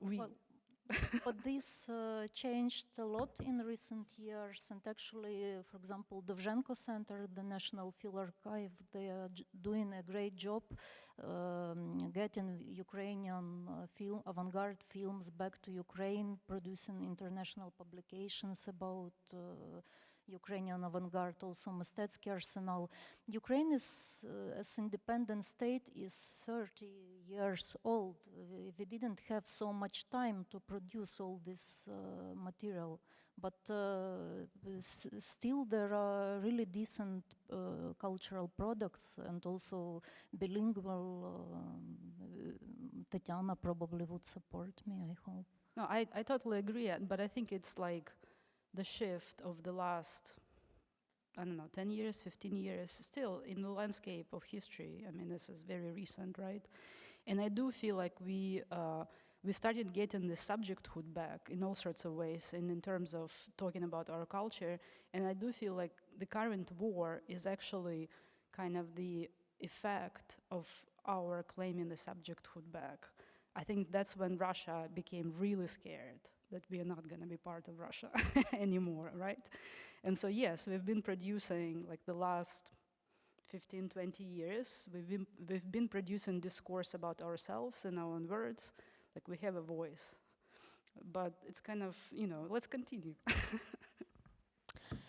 And my question would refer to what you just started to speak about, and I would like to ask you to imagine a different art history, an art history that's inclusive, an art history that actually managed not to lose all those stories, not to, lose the artists that were killed, executed together with all their together with all their artworks, the whole cultures extinct with all their heritage. What kind of art history is that? I mean, is there a place for canon in that art history? Or is it some other structure of art history that's, kind of inclusive in such way?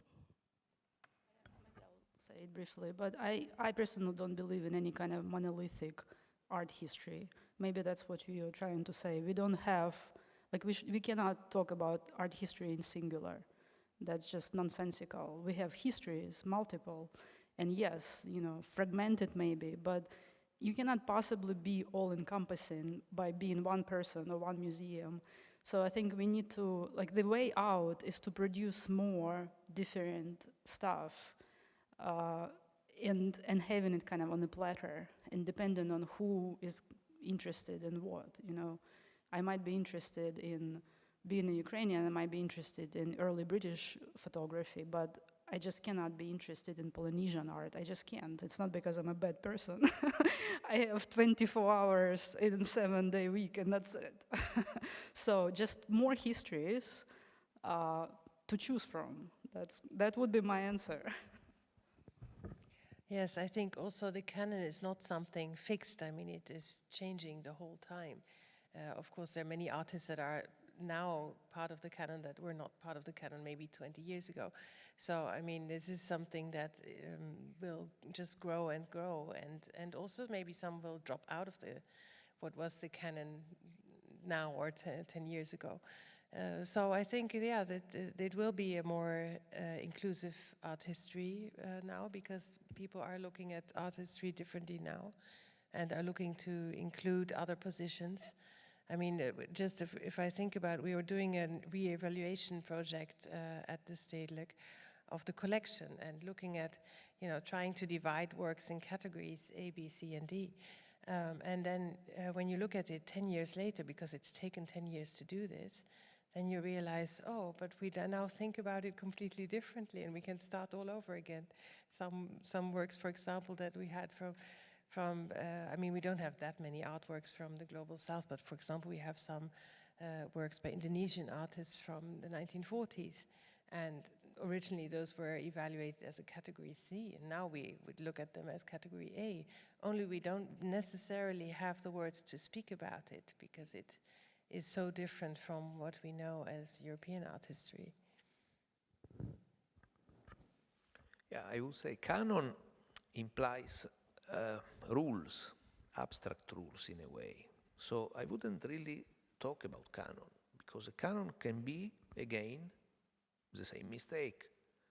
When you make a structure, you cannot put inside other things. So this is why maybe you try to understand and to explain what I wanted to say. I don't say that you cannot show different things that are not in the traditional art history. I would say that you have to show them in a different way. Not through a canon or a development of things, but maybe at the moment, just when I talk about archive, is more a presentation of facts, of elements, of traces, of facts that happen now. This for me is what we can do now. Everything we do, I mean, is also, I wouldn't say that Ukraine doesn't have to write down a narrative of its past, but I would say we have to pay attention when we try to make a general interpretation that we probably will make the same mistake. So let's talk about art that was in the past, art that is now, and to put together, to collect all these, and maybe in a few years we will understand better where we are. I think that idea of a canon is outmoded and harmful. We should not have canons. Because as you say, canon is some kind of predetermined structure, some kind of essential component that we are supposed to refer to, which is just wrong. And I don't know if we can say let's have many canons. I think maybe canon itself is just a kind of an old terminology that we don't need anymore. And I also see, related to it, I see this danger of, speaking about Ukrainian art, I see a danger of saying, we have not been part of a canon, let's become part of a canon. I feel, like insert Ukrainian art into the canon. I feel like it only comes, this kind of claim only comes from an inferiority complex. It's like, oh, we were not part of something grand, let's fit in. I would say let's just abandon the idea of grand or canon and think about some kind of pluralistic structure, that fluctuates. But of course, this is all conceptual. Once you start talking about actual museum work, it's a perennial problem how you classify things in a museum, because you have to put them on a shelf, and you have to actually name them in a database, right? That's when it becomes, you have a structure. Maybe it's behind the scene, you don't show it to the public. And I agree with you with the idea of the canon myth. Maybe one should get rid of the idea altogether. I see it more like almost like a living organism that's always changing shape, because it's not something that is fixed. But it's of course also a very art historical concept. It's not something that the general public, for example, thinks about, but they think about favorite artworks that they know and they want to come and see in a museum. And then maybe want to be surprised also by something that they don't know so well. So it's more about that, telling different stories and inserting new stories in the well-known stories. And there's always a question on how you teach it, So if you have a class on art history at school and it's just like a limited number of hours, you have to always prioritize and pick what do you teach there, and what stays beyond that course. So, there is some kind of canon in terms of prioritizing something that you speak first about before you kind of dive deeper into something that interests you. Olha, did you want? I was just thinking that there's been a lot of criticism to the concept of archive as well as about canon, because the way we collect things, the way we preserve them, it's also various methodologies, various approaches, and with time many of them outdate. So there are a lot of unarchivable things which are missing, and which now contemporary museums try to reappropriate and to include somehow into the narratives. But I just think that maybe the countries which, like Ukraine, are just starting to work with it. They have kind of a blessing or a favor. They don't have this colonial material to deconstruct. so they could skip this stage and do something really contemporary and up to date. From the scratch, let's say. Time flew so fast, and I see I only have a very limited time, so I will just ask one more question, and then we'll ask the audience for their questions. And my question would be a provocative one. I would put it this way: do we really need all those stories? Do we really need to know everything that happened in the history of art? How does it change, nowadays, knowing something that happened, I don't know, thousands of years ago? And is it actually possible to, archive and document and write about everything that happened? Even if, sometimes it's impossible because nothing survived, everything was destroyed, and we can only guess and, just consider things instead of actually knowing it. Or do we have to give up some things in art history and just let them go? I think this is a conversation about localized knowledge. Knowledge doesn't exist in some kind of cloud or artifacts. They are connected to some group of people, to some land, and I think it's this group of people should be concerned, first of all, to preserve these things and write about them. So I would say that we need worldwide empower people to know how to talk about their own heritage, or empower people to think of what needs to be preserved. But then if I, from a different part of the world, would get interested in this group of people, I should have access, again, worldwide, to their heritage.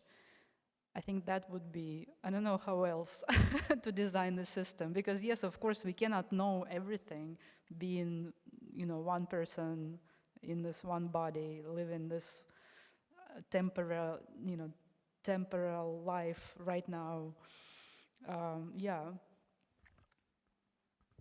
It's a very difficult question to answer, in fact, because, of course, it's impossible to know everything, and so you always make choices. Every person makes choices, every museum makes choices, every institution. Those choices can always be questioned, of course. So it's very hard to tell whose art history is it. I think you just need to be very much aware of your own viewpoint, and that there are also other stories out there. And I think curiosity is really one of the most important things that we have as human beings. So to be open to other stories, I think, is essential.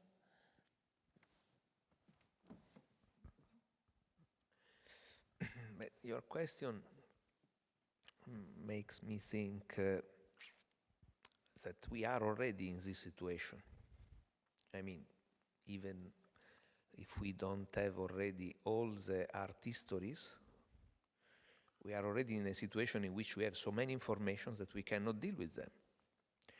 I remember in Art Facts, when we talk about living artists, we have 750,000 artists.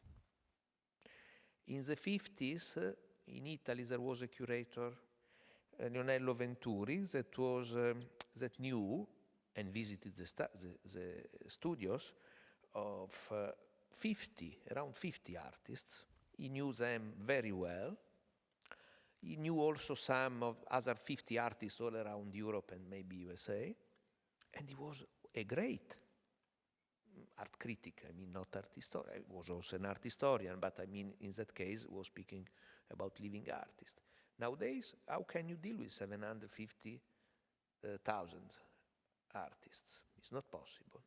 So, to answer your question, I'm still waiting about the development of artificial intelligence. We have so many data that I think we are already not able to deal with them, and soon, we hope, we will be able to have a tool that will help us. Of course, it will be an interpretation, it will be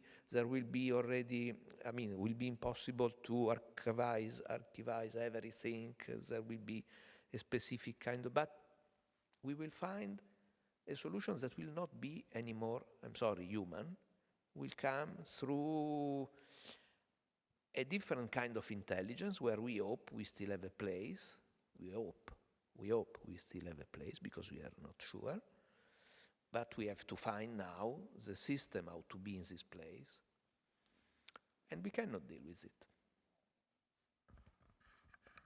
I think every person asks this question when enters any exhibition, if he or she wants to see it, if he or she needs this art.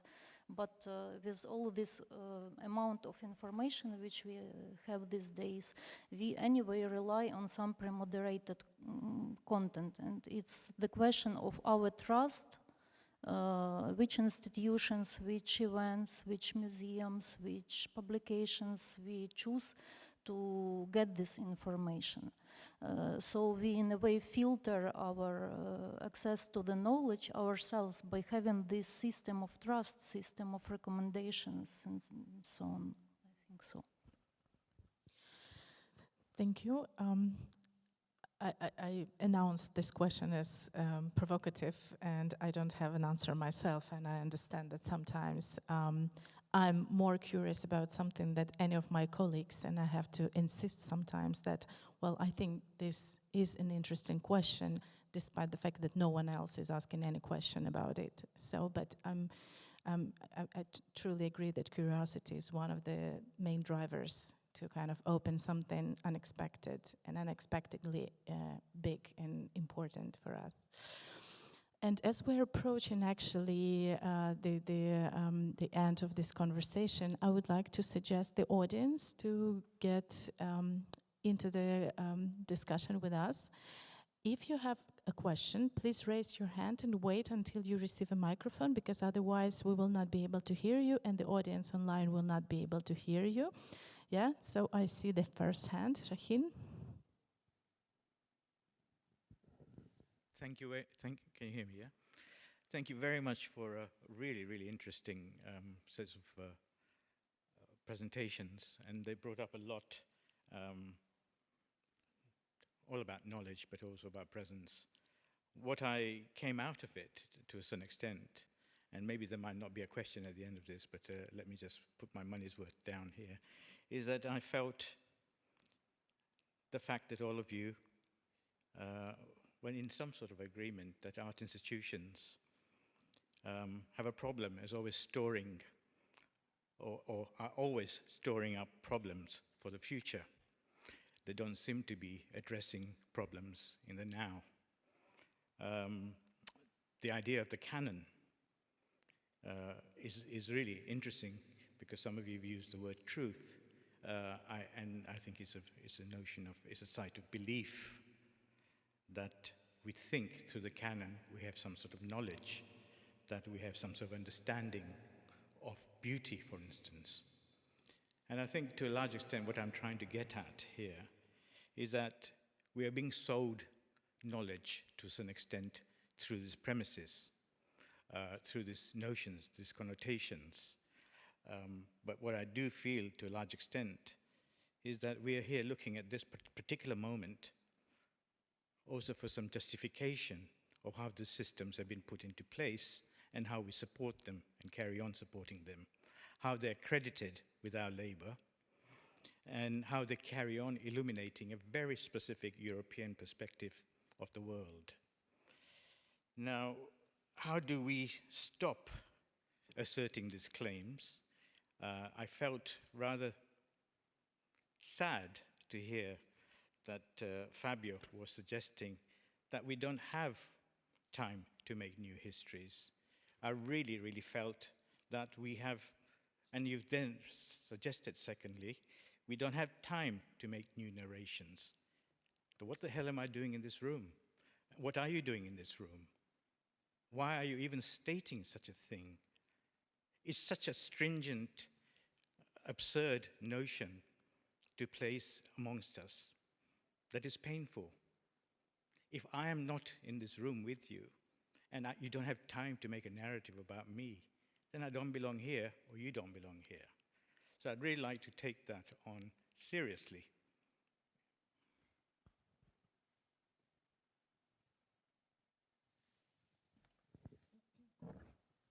I have to admit I didn't hear very well because the sound from there is not.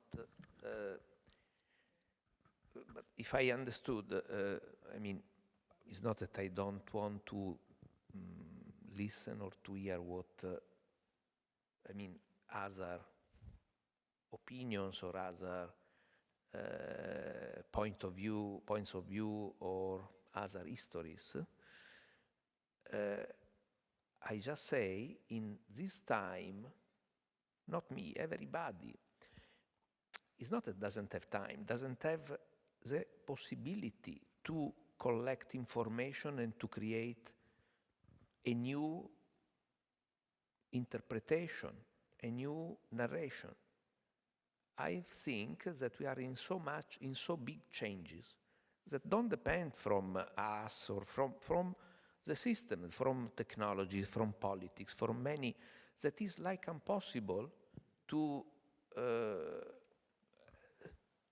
make a general interpretation of everything. This doesn't mean that I cannot hear you, or you cannot hear me, or I cannot understand, or I cannot like even to investigate parts of history. But all this will be more about personal curiosity, personal interest, than a general definition of what history of art will be. I think it is important just for all of us to realize that there are so many different art histories out there, really. And of course, we individually don't have the time to know everything or to learn everything, but there are so many other perspectives out there. And that I think is the most important thing, just to become aware of how relative our own perspective and knowledge is. Because it's not that it isn't there, it is there. And I mean, it's bad enough that we are only finding out now, but it has been out there for quite a long time. So you use the word relative, and I use the word localized.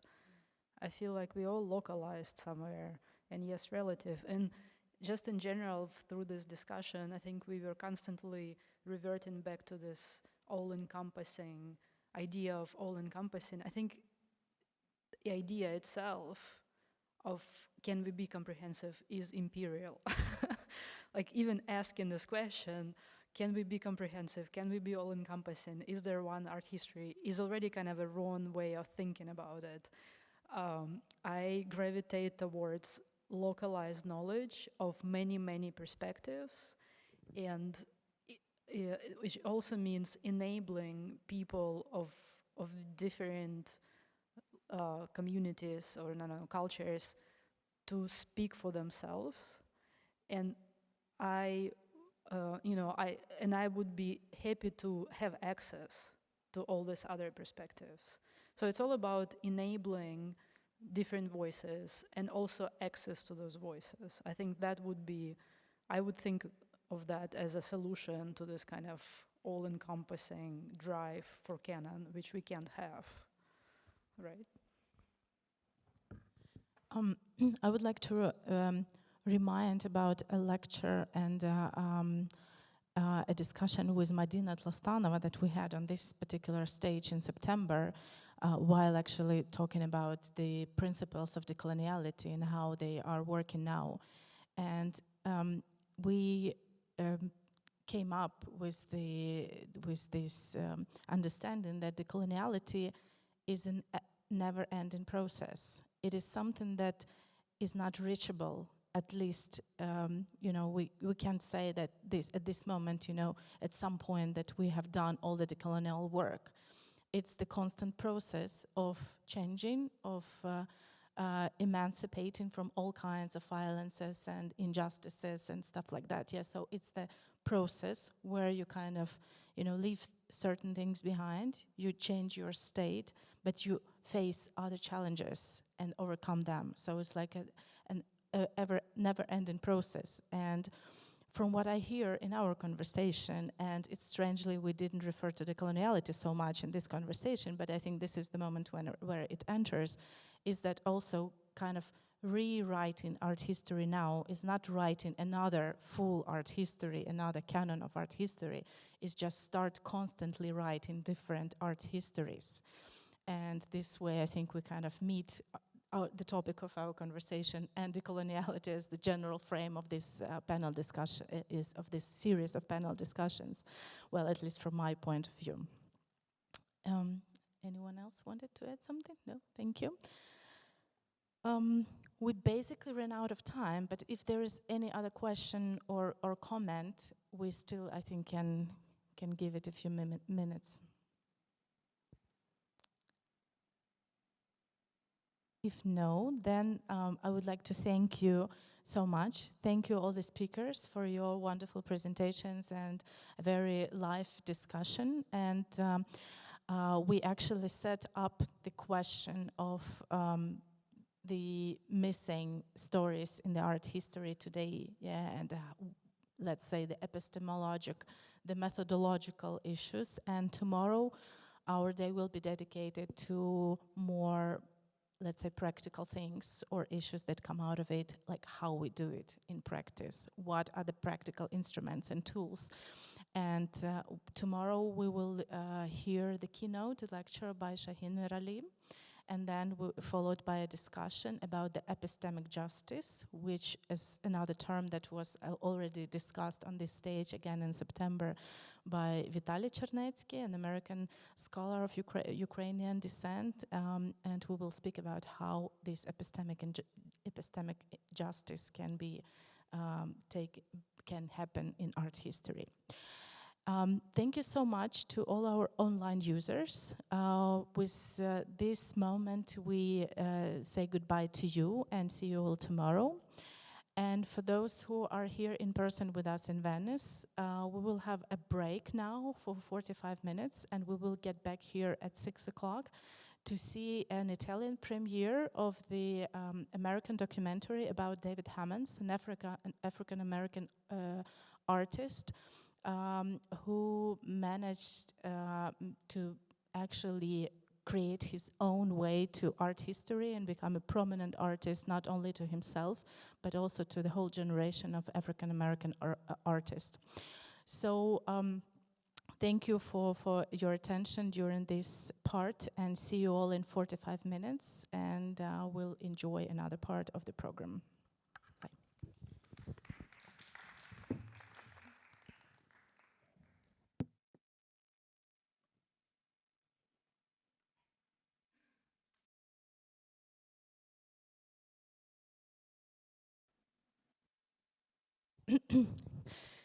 Good evening, ladies and gentlemen. We continue the public program of the Ukrainian Pavilion at the 59th Biennale.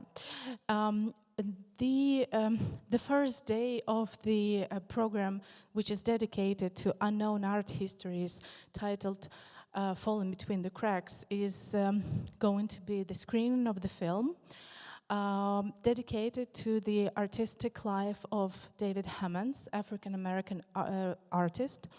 The film is titled The Smell Goes On Forever. And I'm, as a curator of this program, my name is Tetyana Filevska. I'm the creative director of the Ukrainian Institute, Ukraine's public institution responsible for cultural diplomacy and intercultural relations. And it was my choice to screen this film to you today, because when I saw it in Sheffield in June this year, I was fascinated by the story of the artist who managed, despite all the obstacles and challenges, to create his own version of art history and to create rules for this art history. And being there on the, let's say, the top level of this hierarchy, he decided and he chose not to be, to kind of use all this success for himself and for his own benefit, but instead become a platform, become a step for other African-American artists and give them a word, give them a voice to speak for themselves. And I think that this strategy, his artistic and his personal strategy, is so related to the topic of this public program, which is dedicated to decoloniality, and I think it exactly shows how this principle can work, how this way to emancipation and way to liberation of all the possible violences and injustices can be overcome. And so I think this is a very interesting way to look at the different strategies in art history and the different strategies for artists.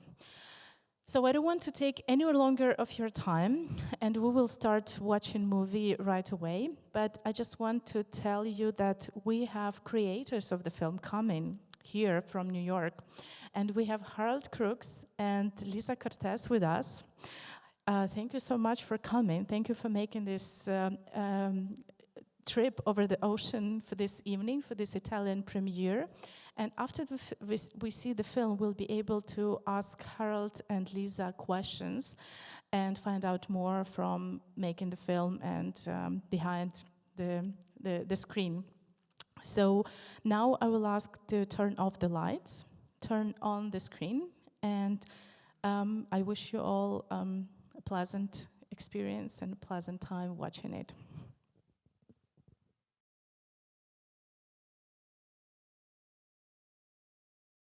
Well, usually they don't do that in the cinema festivals. Yeah, you don't turn on the light before the titles go, but as we are very short in time and unfortunately we'll have to leave at 8, I will just invite the producer and the co-creator of the film on stage. So Harold Crooks is the director and writer of The Price We Pay, which premiered at the Toronto International Film Festival and had its European premiere at CPH Docs. Named Best Canadian Documentary of 2014 by the Vancouver Film Critics Circle, it was a New York Times Critics Peak. Crooks is a recipient of Prix Gemeux and Genie Award from the Academy of Canadian Cinema and Television Genie Award at Chicago International Film Festival, a Gold Hugo, a Leo Award, and many others. And Lisa Cortez is an academic award-nominated and Emmy-winning producer and director. She is renowned for creating challenging visionary stories and empowering inclusive voices. The film Precious, 2008, which she executive produced, received the Sundance Audience Award and Grand Jury Prize for Best Drama and won 2 Academy Awards. 2019's Emmy-winning HBO documentary, The Apollo, which Lisa produced, explores African-American cultures and political history through the history of the legendary Apollo Theater. Her film productions have received over 80 international awards and nominations. Please give your applause to the producers of this prominent film.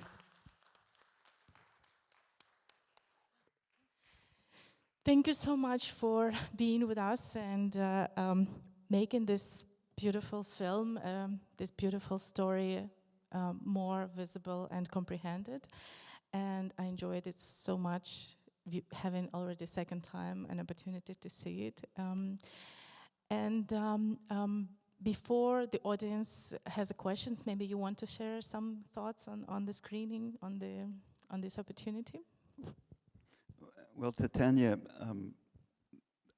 when I was listening to you do the introduction, I wished that you could be my scriptwriter for talking about the film, because the way you synthesized what the film means to you was so moving. I mean, I can't imagine a more pure expression of the essence of this film. I was really moved by it. The other thing, just as for the interest of the audience, this was something we could never have anticipated, that the creative director of the Ukraine Institute would happen to be in Sheffield, would see our film, and then connect us to a very, dire and momentous time in the history of the Ukraine and in the history of the world. And so actually this is my second time in having this kind of experience because my previous film was invited to Docu-Days in Kiev. I think that was in 2015, and I remember being taken by the young interns at the festival to the Maidan, and them telling me, recounting the stories of what had gone on during that time. So once again, I find myself being connected to the tumultuous history of your countries, and I'm very appreciative of it.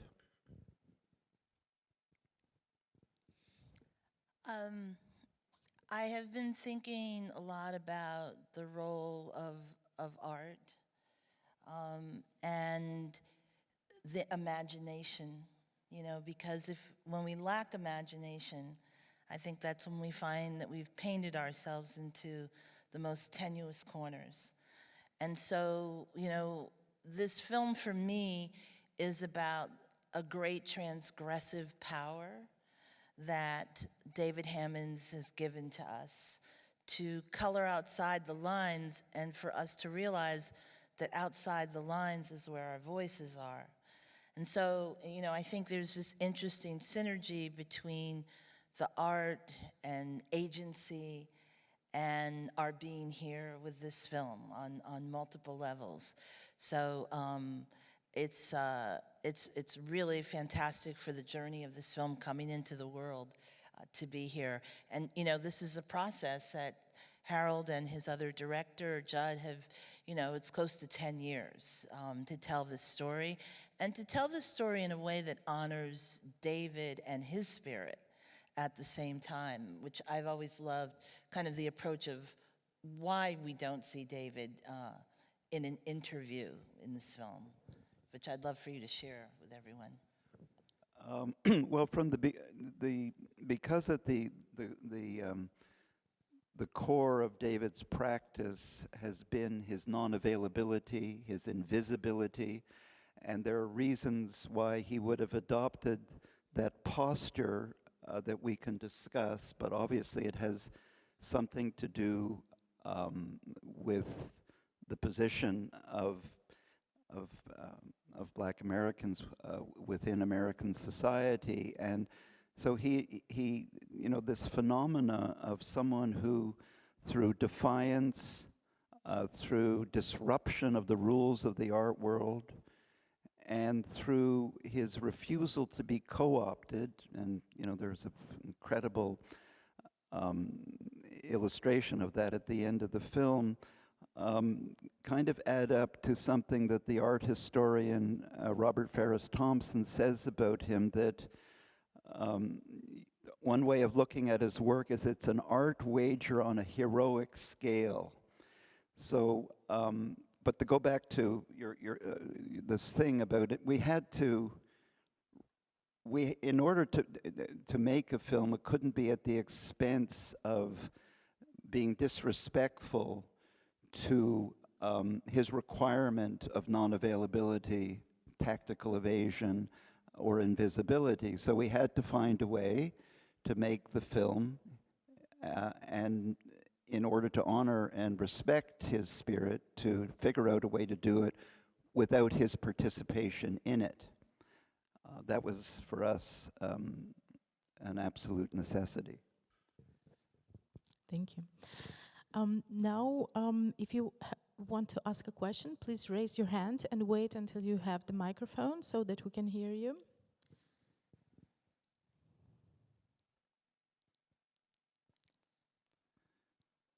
There has to be just before we came in here, we met. I'm not sure whether you're an art historian or you teach art, but you were it was just wonderful meeting you, and your effusive comments about the meaning of David's practice for you. So I think you should almost be on the stage with us. So do you have something, maybe it's not even a question, but to share with the audience David's importance to you? Thank you very much. No, as I said to you, I was a very big fan of David Hammons. He's been there throughout my life, first as an artist and as a curator. I actually showed the hood in Queen's Museum, but I showed it at the height where a person would be lynched, because I felt that's what the sort of decisions one makes as a curator when one deals with someone like David Hammons. He allows you to become part of the narrative. And when we did the cover for a book about American artists in Berlin, where I was working at the Haus der Kultur und der Welt, we used David's image of the flag as the cover, which could be folded out and be used as a poster. And it's in those sort of limitlessness that he allows us to work with not only the narratives which are absent, but the narratives which are so important at this part of the century. I was very, very taken by the Blizzard Ball, the Snowball Blizzard. What's the title again? The Snowball Blizzard. Oh, the title of the performance? Yes. The Blizzard Ball Sale? Exactly. Sorry, yeah.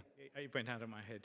I felt to a large extent what I learned from you today, which was so important, was to think about when he handed the ball of cotton, which was the same size as the Blizzard Ball or the Snowball. Oh, yeah.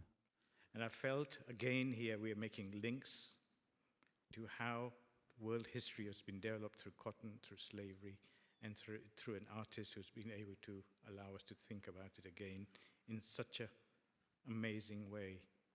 So I thank you, both of you, for what you have done, brought this knowledge out, and he has always been part of my life, and I think he should be remaining part of all our lives. Thank you. Thank you so much. And Shahin will be on this stage tomorrow as we continue our public program. He will deliver a lecture tomorrow. So yeah, everyone welcome at 3 o'clock here. I thought there was one over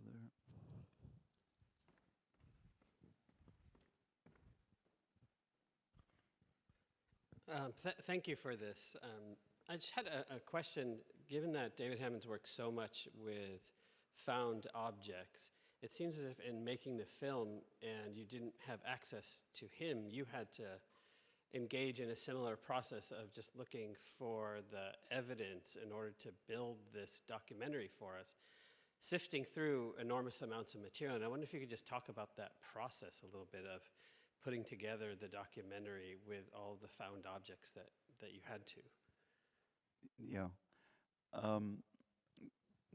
Well, part of the explanation for the time that the film took was the pursuit of archival footage. As you can see, in the end, we came up with a significant amount of that footage. But what's that expression of necessity being the mother of invention? There were kind of elements of David's work and his performances that were not available and would not be available to filmmakers. So our way of dealing with that was to engage a young animator who did magnificent work for us, Tynesha Foreman. And we used that largely in the Blizzard Ball sale, but in other things, in terms of illustrating the reading of Steve Cannon's poem, which was itself a kind of a rap poem essay that he contributed to a catalog that was done for an exhibition of David's at PS1 in New York. So there was the animation, there was the long hunt for archival material, and well, you see how it all came together. There's one other thing. I had been very concerned about the length of the end credits, because we had to acknowledge every single thing, but it went on and on and on. but what I realized in watching the film is that the end credits are a concert in themselves. We had this great fortune to work with the composer Ramachandra Bokhar, who lives between Montreal and Los Angeles, who I'd worked with on previous films, and he became so. He just took the film to a level that we never anticipated, because he was so mesmerized by David and David's use of found objects, because Ram also uses found objects as instruments in his compositions. So he made all kinds. First of all, he in looking for a voice to read Steve Cannon's poem for those animated sections of the film, Ram suggested to us that we tried to get one of the last poets, these hip-hop forefathers who were kind of legendary. And I'll admit that I didn't think that this would be possible.